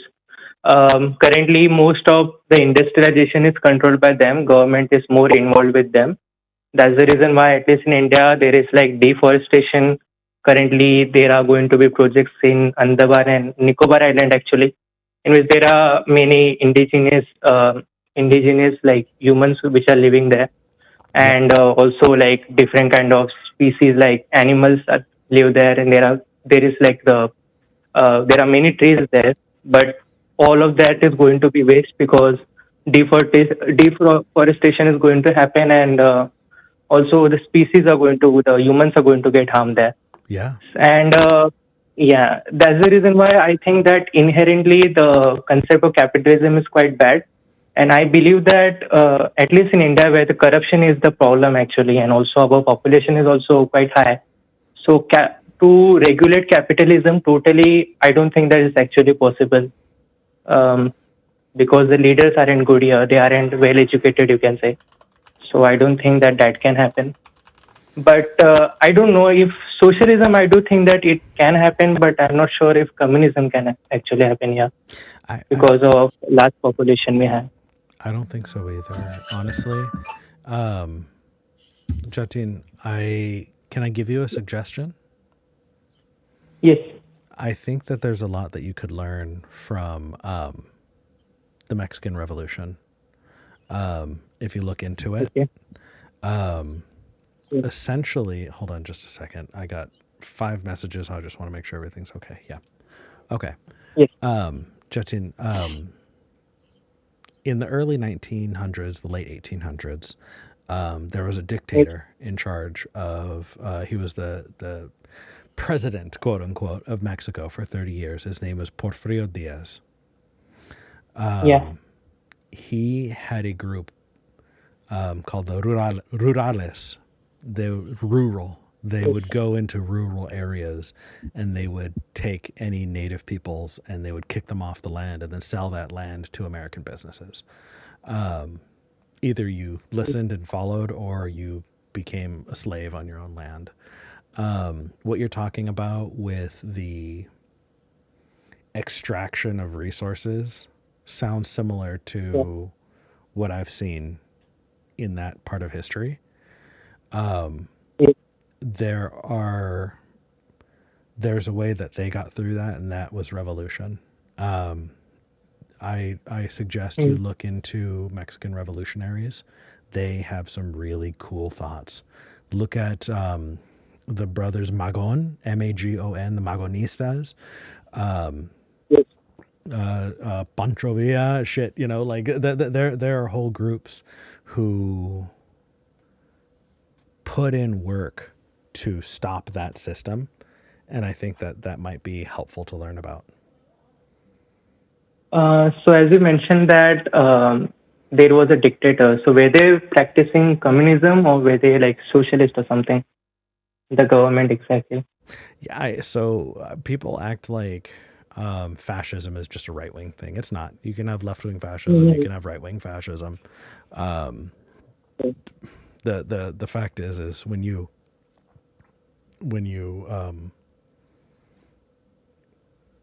especially through capitalism, put a group of people down like that, it's vile. That said, Jatin, please call again when we have more time to take you. I so want to talk to you more about this. We just don't have enough time. Okay, cool. Thanks. Hey, thank you. I was waiting in line for I think 1.5 hours in total. Oh my I God! didn't know that it will cost extra because I'm from India. Jatin, I will pay it. I want to have this conversation. If you call in next week, I will take you first, and I'll spend as much time as you want on this. I'm so sorry to make you wait for so long. That's rough. No, that's okay. That's completely fine. I appreciate you. Thank you for being so kind. Thank you, Eric and Ethan. Thank you. I'm so sorry. I feel so bad. But like, you only have a few minutes left, right? Right. Yeah. Fuck me. Okay. Let me read super chats really quick. Detroit Atheist Queen. First at the top. Sean Loves Math sent £5, and then another one for £5, and then another one for £2. Holy moly, thank you. All right. Hating algebras are models of intuitionistic propositional calculus because they follow its axioms. It's a fact that hating algebras occur naturally. Sure, as long as you have axioms to follow and you follow the rules, then any kind of math that you create, as long as it's consistent, sure, why not? All you need is 0, 1/2, and 1 out of the less than or equal to relationship to get a ternary hating algebra that breaks the laws of excluded middle. No, and I hate you. I refuse. I refuse. You're probably right, but that doesn't mean I'm going to like it, and I'm going to stomp my feet the entire time. Sean Loves Math last says, we've covered this. Why don't you believe me? You knew I was going to say it. You knew I was going to say it. You knew I was going to say it because my tiny human brain can't comprehend it. The mind of God is too much, and I just cannot. I can't even. My unfinished journey sent $2. Thank you. Says, hail Eric, hail your friendly neighborhood atheist, and hail useful models. Yay. Detroit Atheist Queen sent $5. Thank you. And says, I work in the automotive industry and have for about 15 years. Many times I've outworked guys at my job. So what are you talking about, Summer? I don't think Summer disagreed on that one, but I don't know what Summer means about things, and I don't know. I know we didn't have enough time, and I don't know what to do. I don't know what to do, Detroit Atheist Queen. Honestly, I wish we could just have kept going. Honestly, This like show, I all feel of like, them. because there's so many things about dating I wanted to talk about that we didn't even like get to. Yeah, should I just slot you in again for next month? Or I already did, didn't I? Yeah, you already did. End of the month. Beautiful. We need to have more of these conversations. John Klein says, swinging in here to help cover the call in studio. Hi, Ethan. Thank you, John Klein. Keena sent $2 and says, this should cover my call at least. Thank you, Keena. That's so sweet of you. Y'all, this has been so much fun. Ethan, where can people find you? YouTube.com/YFNAtheist, or just search your friendly neighborhood atheist. Facebook.com/Ethan F. Michael. Michael spelled MICHEEL. EAL, not AEL. And also, on May 12th, Dr. Daryl Ray is going to be on my channel. And the common topic is going to be sex. Tell him I said hi. I miss him. It's been a long time since I talked to Daryl. Yeah. Do I have time for that 2-minute story I wanted to share, though? Of course. To end on hopefully a funny note? Yeah. Okay. So, virginity story. I don't think anyone can top my virginity story. Okay. So, I meet this girl. She's at my house. I live with my grandma at the time, and my brothers are in the other room. We start messing around. I'm like, look, I can't do it here. So, we go in my car. I drive to the back of my work. I'm not even going to say the place, but drove to the back of my work. We get in the car. I'm a nervous wreck. Here's this older, gorgeous model. And I'm like, it's my first time. And I'm like, oh my God, what am I going to do? So get in the back seat. You know, she helps me, if you catch my meaning. And then we go to, and can't get it working from a male perspective. So again, one more time, she helps me. We try again. I fail. Third time, I'm like, okay, it's going to work this time. We're good. Right when I'm about to, she goes, oh my God. I'm like, what? She's like, your nose. All of a sudden, blood starts pouring out of my nose onto her while I'm trying to lose my virginity. Oh, and I'm just like holding her nose. She's like, we don't have to do this. I'm like, no, we're doing this. Abort. I'm never gonna get this chance again. I'm plugging my nose. And then it fails again. And I'm just sitting there in the back seat, feeling so defeated, holding my nose, trying to stop it from bleeding. And then finally, the fourth time, we're about to try. All of a sudden, 3 cars come up with their lights blasting in the back of the car. They're like, yeah, man, do it. Yeah, man, do it. And I'm just like, I fucking quit. I'm done. This sucks. I was so defeated and was convinced this woman would never speak to me again. Yeah. Oh my God. Fortunately, we ended up dating for like 6 months. Nice. And ironically, she's the one I have lunch with plans in about a half hour. Hey. Well, she definitely had the patience of a saint. My goodness, that feels. Can you imagine someone bleeding on you all the over first me? time you're No thanks. Oh my gosh, that sounds traumatic as hell. It was horrifying. You know what though? It sounds like you handled yourself well. There are a couple men who probably would have done that and then had trouble like getting it up and been like, this is your fault. Like, because that's true. You know, I oh my gosh, that sounds truly, I think I might have a nightmare about that. I'm so glad you're on this side of things, my man. I'm so glad you're on this side of things. All right. Hey y'all, one more time. If you like the show and you want to support it, everything goes right back into it. The show, I can be honest. The show's making almost $400 a month.